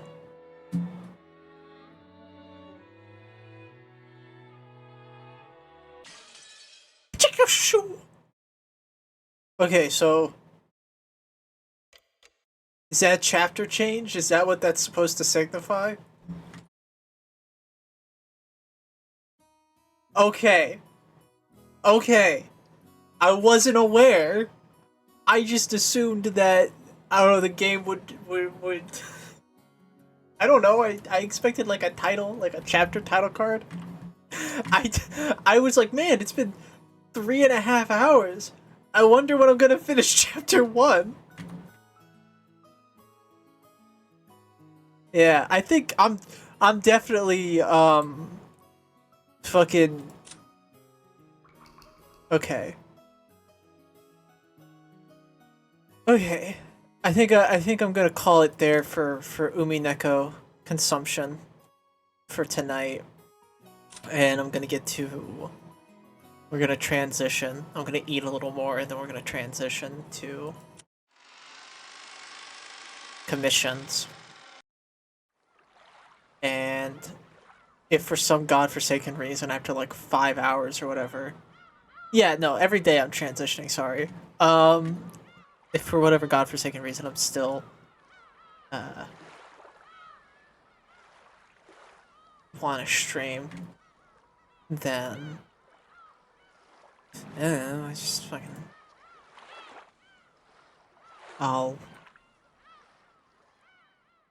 let's see, is this correct? Yeah.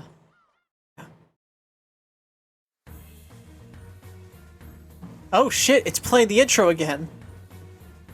Ah, fuck yeah, I'll watch this again while I eat some noodles.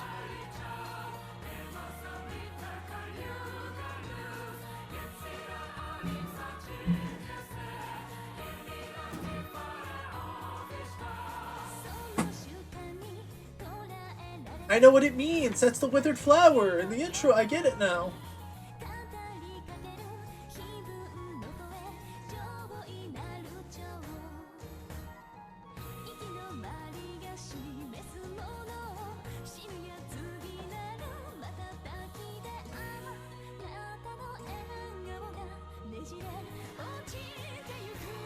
There are so many characters left.